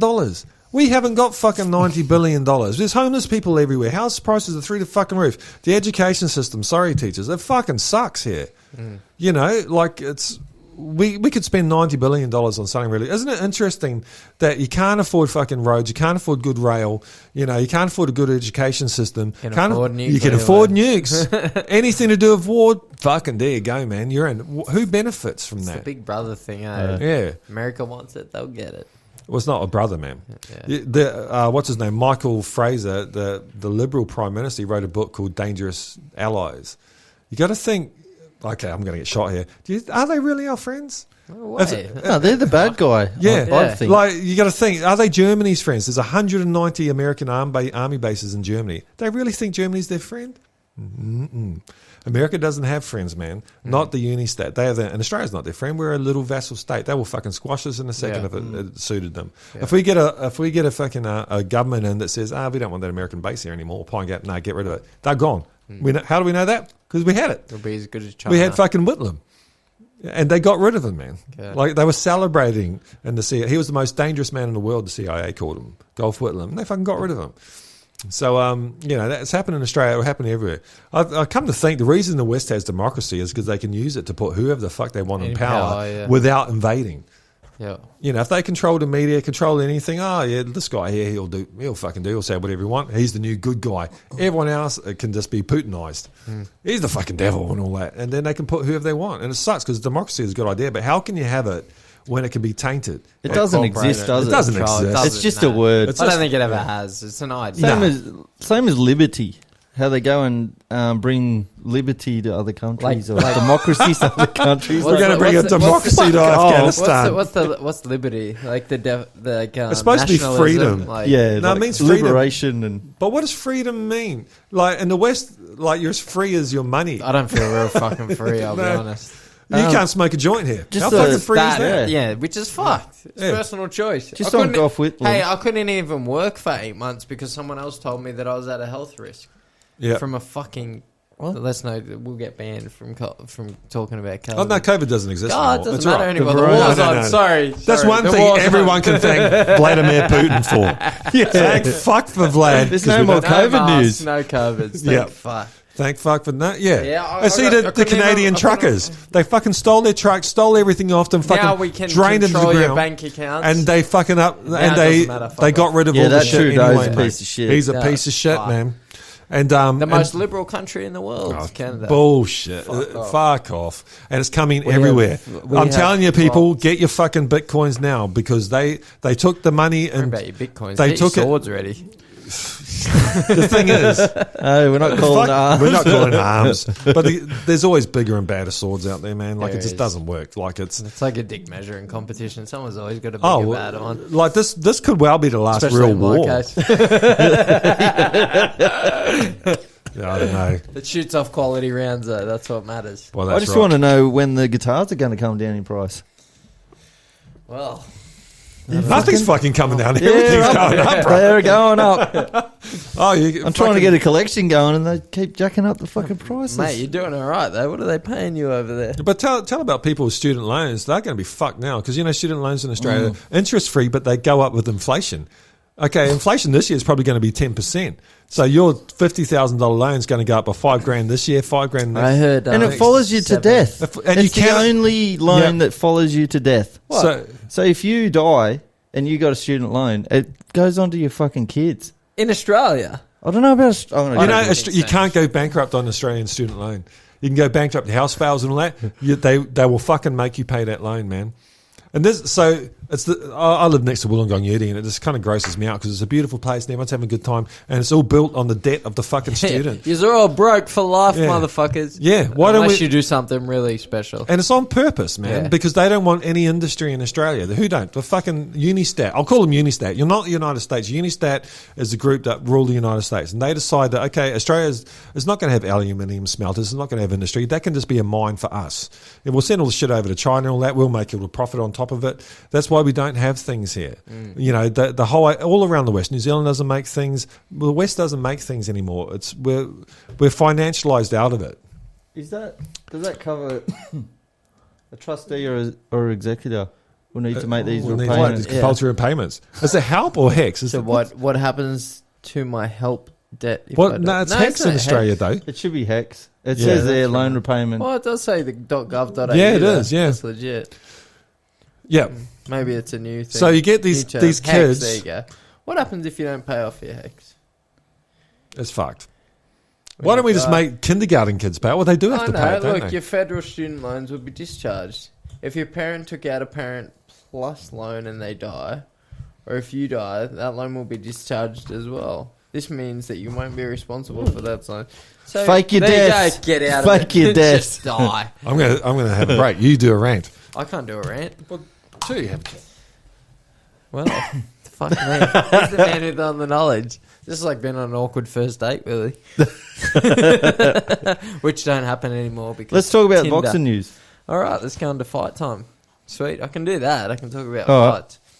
I've had a bit going on in the boxing world. There's actually tons. It seems like every week I got 400 things I could talk about. So I'm just going to address mainly the Aussies that are kicking ass overseas at the minute. We had our episode 2 guest Sky Nicholson. Have her professional debut on a DAZN card, which is a pretty big fucking deal for people here in Australia. I think they got a few Australian signed fighters now, but definitely like to debut over there in America. Was that with Jessica Juarez? That would be it. I didn't know her name for sure. Well, it just come up on she was 3-0 though, and she could fight a bit. I'm pretty sure, if we're to do an analysis of it, that her opponent would give anyone in Australia a hard time, if not do them in. And Sky pretty much made her look like a novice. I thought she boxed outstandingly well. She controlled her space well. She showed like enough ability and skill. Here we go. Here.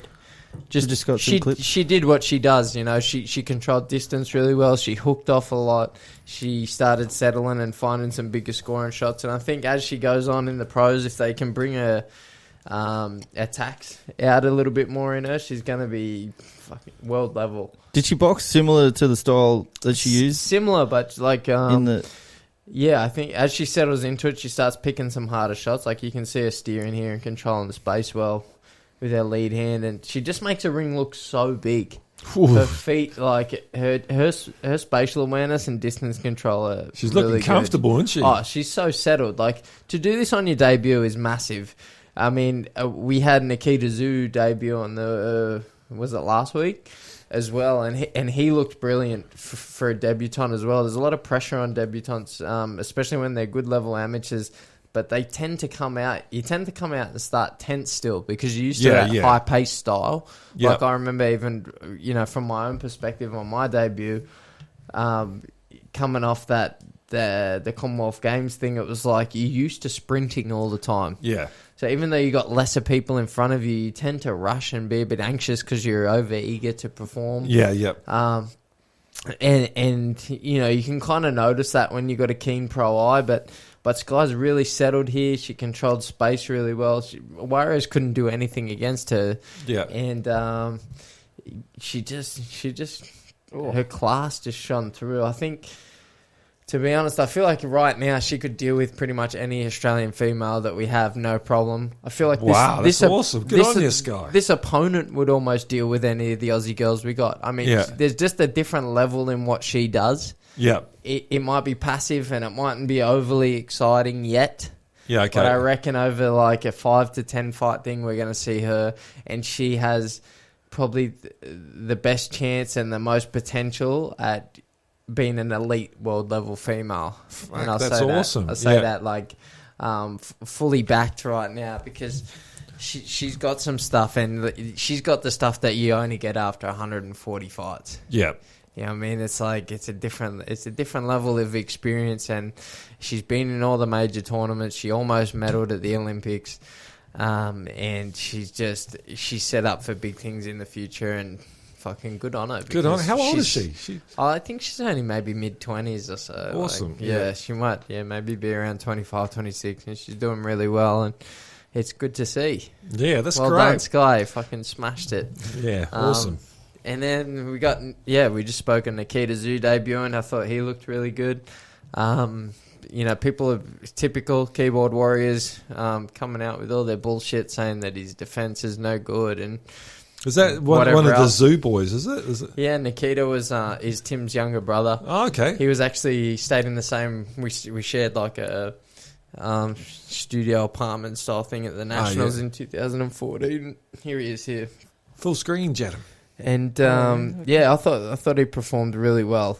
It's massive. Imagine having to debut as a main event card. Jesus, it's a lot of pressure. Is that just because of the name? Was it? Yeah, 100%. And the imagine the expectation he has. But he's got a guy in front of him, yes, who's levels below in terms of talent. But he was a game guy. He come out throwing. He didn't stop trying to win. Yep. And Nikita stood in the pocket. You're going to get clipped a couple times in the pocket with guys like this because they are a bit wild and they're kind of just hoping that they land something. But he looked brilliant. He's got a lot of spite in his attacks. He's got a great eye. Like, look at the accuracy. His distance control is really good. He's a lot like Tim, maybe a little bit more free-flowing with his shots. Yep. And he's probably more aggressive. He had a more successful amateur career. Okay, so I think he's got the ability to go all the way as well. He'll be only 21 or something, would he? So impressive. Maybe, I don't know, maybe 23, 22. Yeah. He's a young kid. And but he stopped boxing for maybe 7 years or so, I think. Okay. 2014, degree, I'm pretty sure it was his last. Yeah, he's got a degree as an architect. Oh, And, shit, really? Yeah, Smart. 2014 was the last nationals he was at. And then, I'm that was pretty his sure debut then. That was his pro debut. Yeah, so that's, so it doesn't matter what the opponent's like. If you understand the business of boxing, a lot of Olympians that turn over that have high expectations don't perform anywhere near that well, and they definitely don't debut as the main event for the card. So I think, sometimes I've got to wonder that maybe the No Limit boys put a bit too much expectation and pressure on these guys, and that they would maybe grow a little more organically and at their own pace if they didn't main event them all the time. Like same with Harry Garside, he's a main event in a couple of weeks for an Australian title also. Yeah. But I guess they're just trying to build stars, and that's what they feel like they have to do. Yeah. Sometimes I feel like you can flood the market. We don't have a great boxing market here. We got space for about 1 or 2 guys, and that's probably it. I feel like if we're trying to build 4 or 5, it's too much. Yeah. Because boxing is not big enough here. I suppose they're thinking they're going to build the box. They're going to build the pool. You're not going to do that here. The interest isn't big enough, I don't think. Well, if they do, hopefully it'd be good if they did. You were talking, it was like a basketball type feel and stuff. Yeah. So basketball's not even that big. It's not.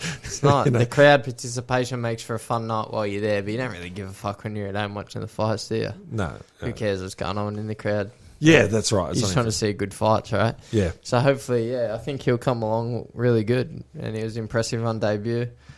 And then Ebony Bridges, so she's one of the females we got overseas. She's fought for a world title. She's only 7-1, so it's amazing in women's boxing with the depth growing. You're seeing more and more high level female competitions. Some of the fights are really exciting. And you're seeing a larger group of elite women. Yeah. There's still the gaps there though. Like Ebony's on a second title fight in only 9 fights. She didn't win her first one. Yeah. She lost to a girl, Shannon Courtney, who's reasonably good. Yeah. She was, but in saying that, Shannon Courtney was 6-1, and they fought for the title. Wow. Well, she's 6-1 now, or 7-1 now. Sorry. And they fought for the title. Whereabouts was the fight? That was in England on one of the Matchroom fight camps. Okay. So she was edged on that one, a unanimous decision against Shannon, and then Shannon ended up losing the belt maybe a month or 2 ago. She kind of had an off night and lost to an American girl, and now Ebony in her 9th fight gets a second title shot at IBF. So there's definitely... that's why I would confidently say that Sky's going to go through and probably blast some divisions. I can't remember what division, what weight was Sky boxing at in the pros. Can you find out? Yep. I think the competition might be tougher if she's up around lightweight, but I don't think she is. I think she's maybe super feather or so. But yeah, Ebony's coming up into a second title fight, and I haven't seen a lot of the girls she's boxing. I don't have her name written down. I did on my laptop, but I left it at home. So just a quick couple clips that I'd seen. The girl had a good strong jab and nice tight guard. But hopefully Ebony gets up, and Australia have another world champion in only 9 fights. It's a pretty big deal. So I think that's this weekend, actually. I'm not sure, Willie. Was it this weekend that Ebony's fight is? We'll check that. Jadam will check that. I'm trying to look for a weight. It's not. It's talking a lot about Olympics. It's not that important, really. Yeah. The weight, in the Olympics, was 57, so I'm sure she's somewhere around there. Yeah. But yeah, I definitely think Sky's going to be Ebony on that show? Ebony was on SAS, SAS Australia. She's still doing it. She did really well, yeah. Yep, she did well in it. She was a team. Was she the team leader for a while? And she's a tough chick. She can bang a bit. Yeah. Obviously, she sells herself in the way that she sells herself. She you kind of have to, Well, that's what got her to be honest, if we break down her box rec, she hadn't fought anybody when she went to England and fought for the title. But it's not just for females, but for males as well. It's a show. You need to put bums on seats, man. And she marketed herself brilliantly. Yeah. And a lot of men would be happy with the way that she marketed herself. Yeah.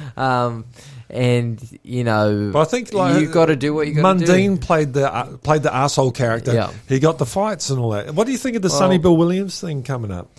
I haven't actually seen one of his fights. Do you rate him? Is he any good? No, not really. But he's not. I don't think he's that bad for a footy player. Yeah. He fought. Is he going to fight? I haven't seen him. No, he's fighting Barry Hall. Okay. So that could be interesting. I don't know. I'm not that. I'm a boxing purist, and as much as he's been in the game for a little bit, but he's had big breaks. So, I mean, off my memory, I don't think he was that great. But also, I don't know. It's just not like they just look novice-y.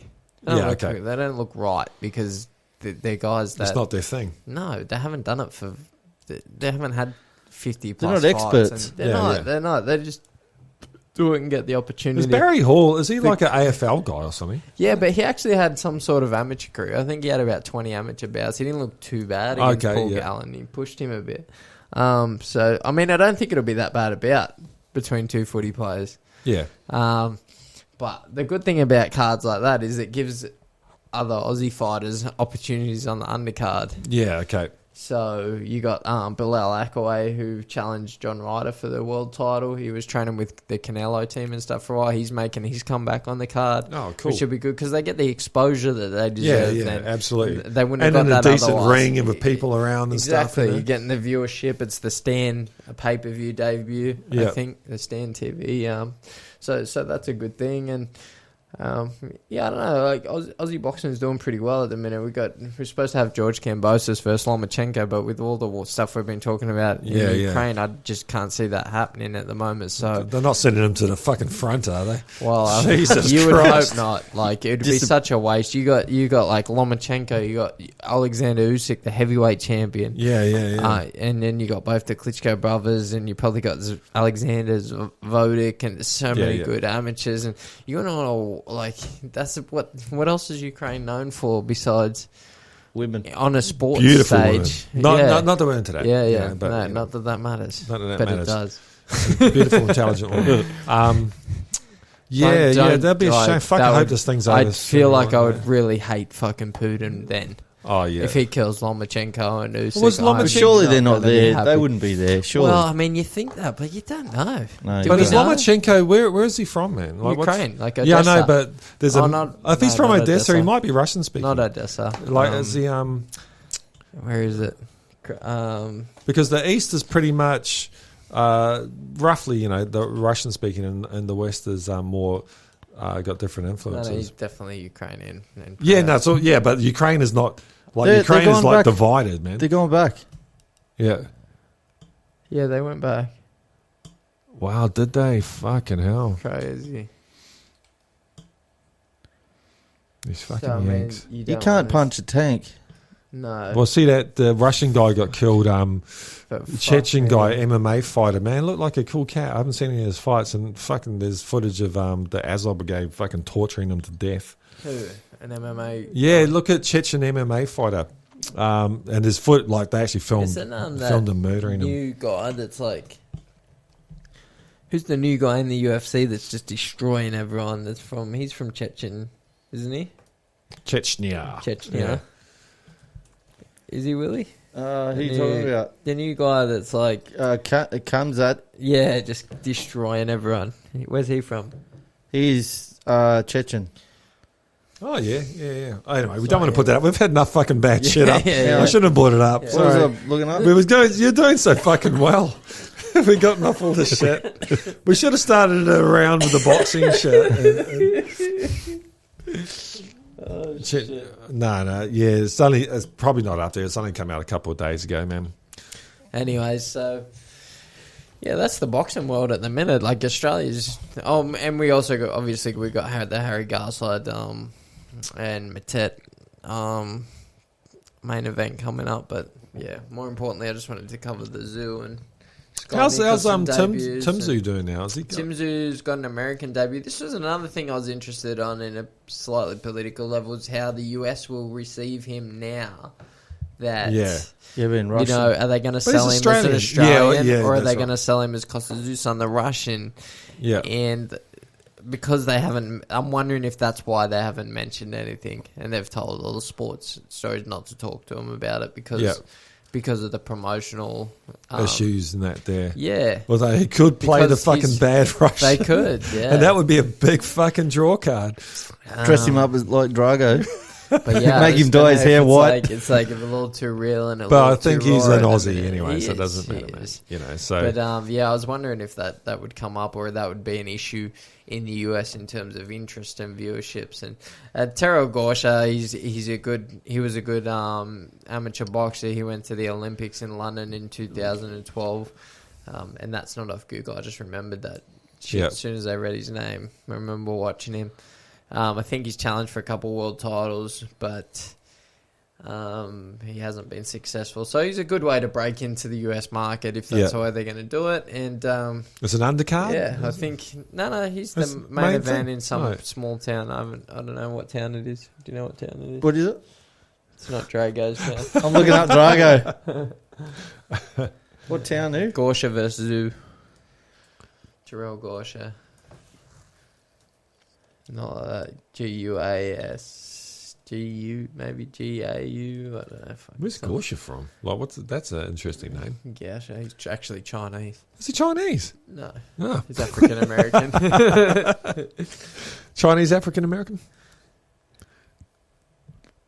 There we go. He's finally locked in. Co-main of... Oh, it's a co-main.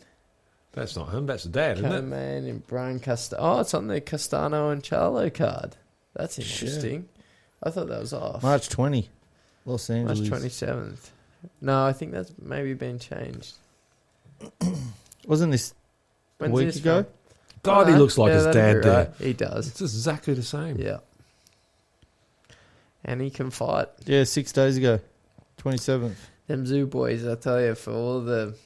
You know what they did smart with Tim is that he come up on the local club scene, like the club show scene. He might have been on a couple of undercards and he was on shows at the casino, but he was on shows like at Dalton House and small undercard shows until, I don't know exactly, but let's say 10 fights, 12 fights. And then that's when No Limit grabbed him and started making him. So I think like that's a smarter way for them to do it in terms of you gave him time to learn his craft without as much pressure on him. Yeah. Whereas what they're doing with Nikita seems like a high pressure situation. And although he's I think he'll handle it fine.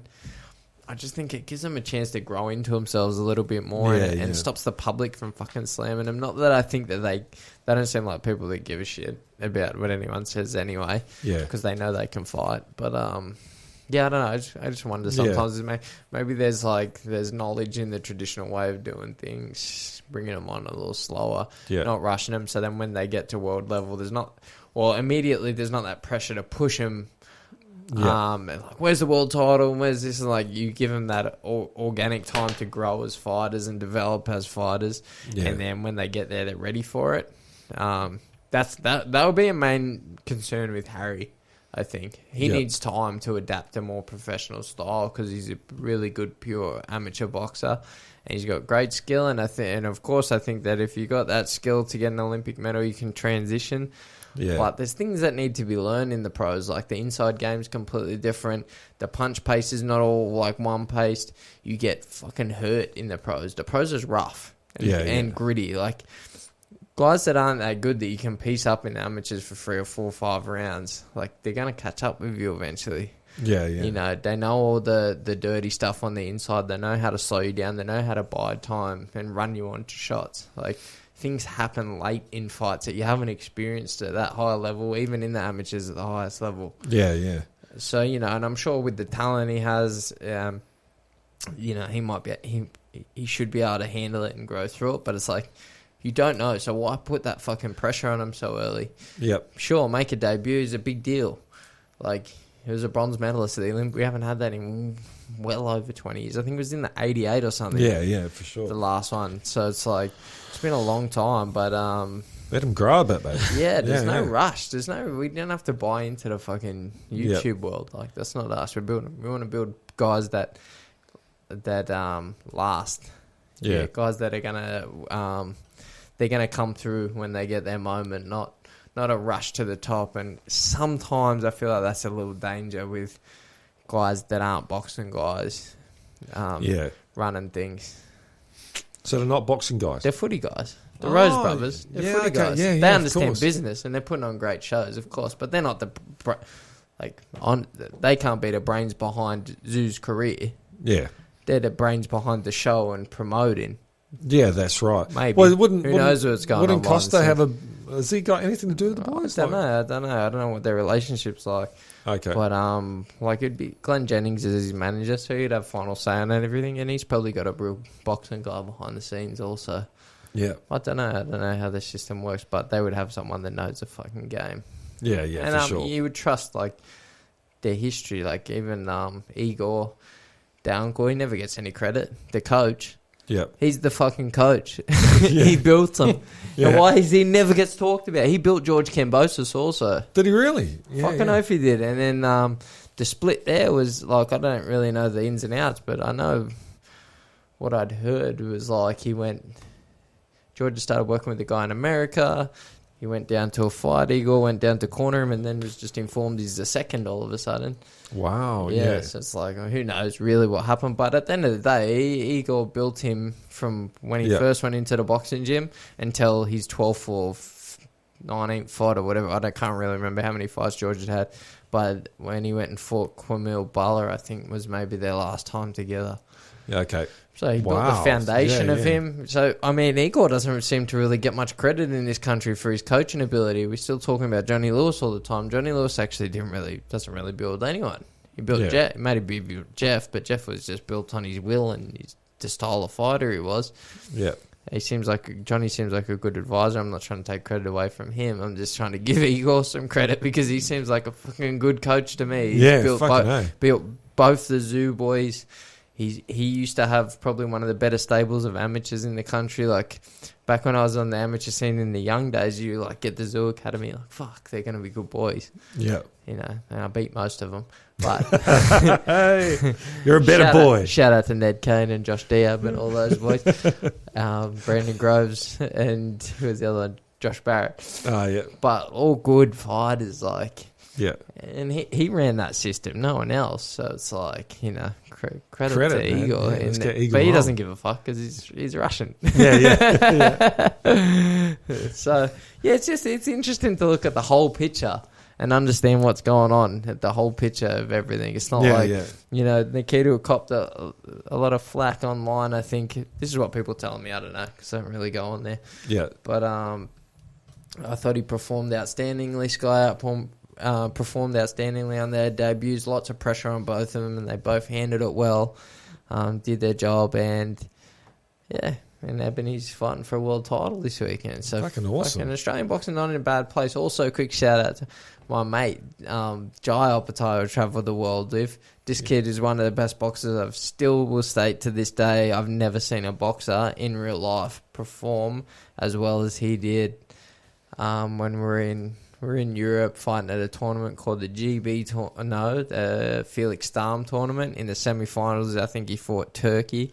Yeah. He put in the best live performance I've ever seen in a boxing ring ever. Wow. And he's fighting Marius Breedis for the IBF Cruiserweight World title. Marius Breedis almost beat Alexander Usyk. Wow, so his first title shot, he's fighting a real deal. And to be honest, if he can perform to his full potential, the kid will win. And he's one of the coolest kids.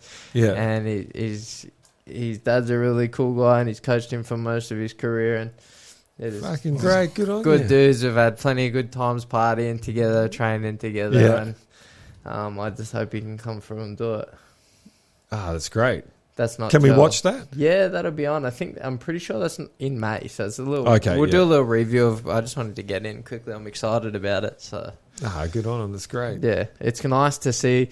For me, seeing all these guys that we travelled with and competed with, and we're that type of stuff makes you connected because we're all on the same journey and same mission together, and we just experience so much together. Seeing them do so well, he's fighting for a world title. Andrew Maloney won a world title. Who else is going on? I had someone else. Yeah, Daniel Lewis killing it, and I can see he's coming back because he's back training. He fought on the Fury and Wilder card. He'll come back and make a good pro. It's good to see everyone doing so well. We had a talented group. That's great. Speaking of Fury, when's the last time he fought? Like, was He's it the Wilder one? Dillian White. Yeah, it was the Wilder one. So now he's got Dillian White coming up. Oh, what happened to one of the English guy? AJ? Joshua. Well, AJ pulled the rematch clause with Usyk because he had that in the contract. Oh, that's right. So it's like everything's up in the air now with these Ukrainians going to war. So let's put a real... sooner it's over the better. So Fury versus White. That's on not too far Wembley away. Stadium. Holy 22nd, 23rd of the 4th. When's the 4th? May. Is that May? Yeah. January, February, March. I can't see. January, February, March. April. It's April. Oh, okay. April. Sorry. Dillian White's a good fighter. Yeah. Solid. He's had a good, tough career, taking on all comers, but I can't see him beating Fury. It's hard to see anyone beating Fury, really. Yeah. Unless he's really off and uninterested. He said he's retiring after this. After this fight? Yeah, he said, fuck it. He doesn't need Joshua. He said Joshua's finished after Usyk. He's like, what's the point? There's no one left, I think. Is he right? No, I'd probably believe him. I don't know. I can't. Look, Joshua have to put in a pretty good performance if he fights Usyk again, or whoever he fights next to convince me. He doesn't seem to quite. He's got the athleticism and all that, but he just doesn't have the knuckle or something. Well, like that, he's just not, and he's brilliant. He's done so much in such a short career. Yeah, like he's only boxed since he started really late, 2010 or something. Yeah, that's not that long. 12 years and he's won like multiple heavyweight titles, won Olympic gold medal and whatever, and had a brilliant career. 2008, brilliant athlete, but from I don't know, just he was chinning everyone, and then I don't know, he just gets a bit confused in his style sometimes, and I think he's been really a student at, like, trying to be a student of the game and learn, and sometimes he's taken on certain things that have helped and other things that haven't, and now he's probably at a time where he's just like, I don't want to lose anymore. Yeah, that's right. This, I'm just going to do me. Big ones now. So we'll see how he comes back. I don't know. But Fury's just a natural fighter, man. Like, he he's is. A proper he loves fighter. it. He's into it. And he's 6'9" or whatever he is, and he just moves so fluently. Yeah. He has his own natural style. He does things technically incorrect that work so well for him. He can just fucking fight, man. Yeah. He can do what he's got to do, and he's a winner. And he just wins. It's a shame there's no Lennox Lewis or someone else amazing around to put him in there. I feel like he would beat Lennox Lewis. Yeah. He probably would, eh? Yeah, like, he fucking loves it. He's too slippery. Yeah. And you know what? He can stand there and fight now if you have to. He proved that too. Yeah. He's just got something that bothers everyone else. And, so I remember seeing the interview of Mike Tyson talking about it, and he thought when he first saw him fight, he thought, there's a joke, what's going on here? And then he realised, it's no joke. This guy's fucking really good, you know? Yep. So, yeah, that's boxing. That's the boxing wrap for the week. That was a good fucking rap, man. Yeah, lots of Aussie stuff, which is cool. That's great. Exciting. Yeah. That's the only shit I know anything about. And even them, I still couldn't spin off the opponents' names and stuff. You don't need the opponents. I know the boxing game. That's good. No. Look in the mirror, baby. Not in the window. All right, Willie, hit us. Where's your guitar tip, bitch? Keep calm and wrap it up. Well, that was all right. We probably got we went hard. That's good. The next one will be a lot more positive. It was intense. It was intense. It was a good way to finish on a bit more of a positive note. But I mean, this is what we're faced with right now, so we've got to talk about it. That's what we do. Right. That's Keep yourself informed, people. Yeah. Keep informed, and then don't forget 2023 is going to be fucking awesome. Oh my god, anything will fucking feel good after this last 2 or 3 years.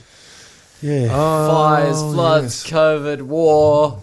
It's about time we end it all. Good time to be in the media, I think. I think the religious folk are going to be loving this. It's the end of it's times, baby. It's my brother's got his my nephew's wife's parents. I don't know what they call them anyway. They're Greek Orthodox, and they're saying it's the end of the world. They're going back to Greece because evidently in the Greek Orthodox Church, there's talk about the bear coming down, and then there's an army coming from the east, which they think is going to be the Chinese army, is going to come and take Istanbul, Constantinople, and give it back to the Greeks. And so there's shitloads of Greeks out there thinking, fucking, this is the end of the world. And it's all about to happen. I'm like, nah, man, you guys don't understand. 2023 is going to rock. On that note, we'll catch you next week. See you later. For the outro. This one? Smooth. There we go. The one that is smooth as. There it is. That's a quiet intro. Nah, finish this one. So good.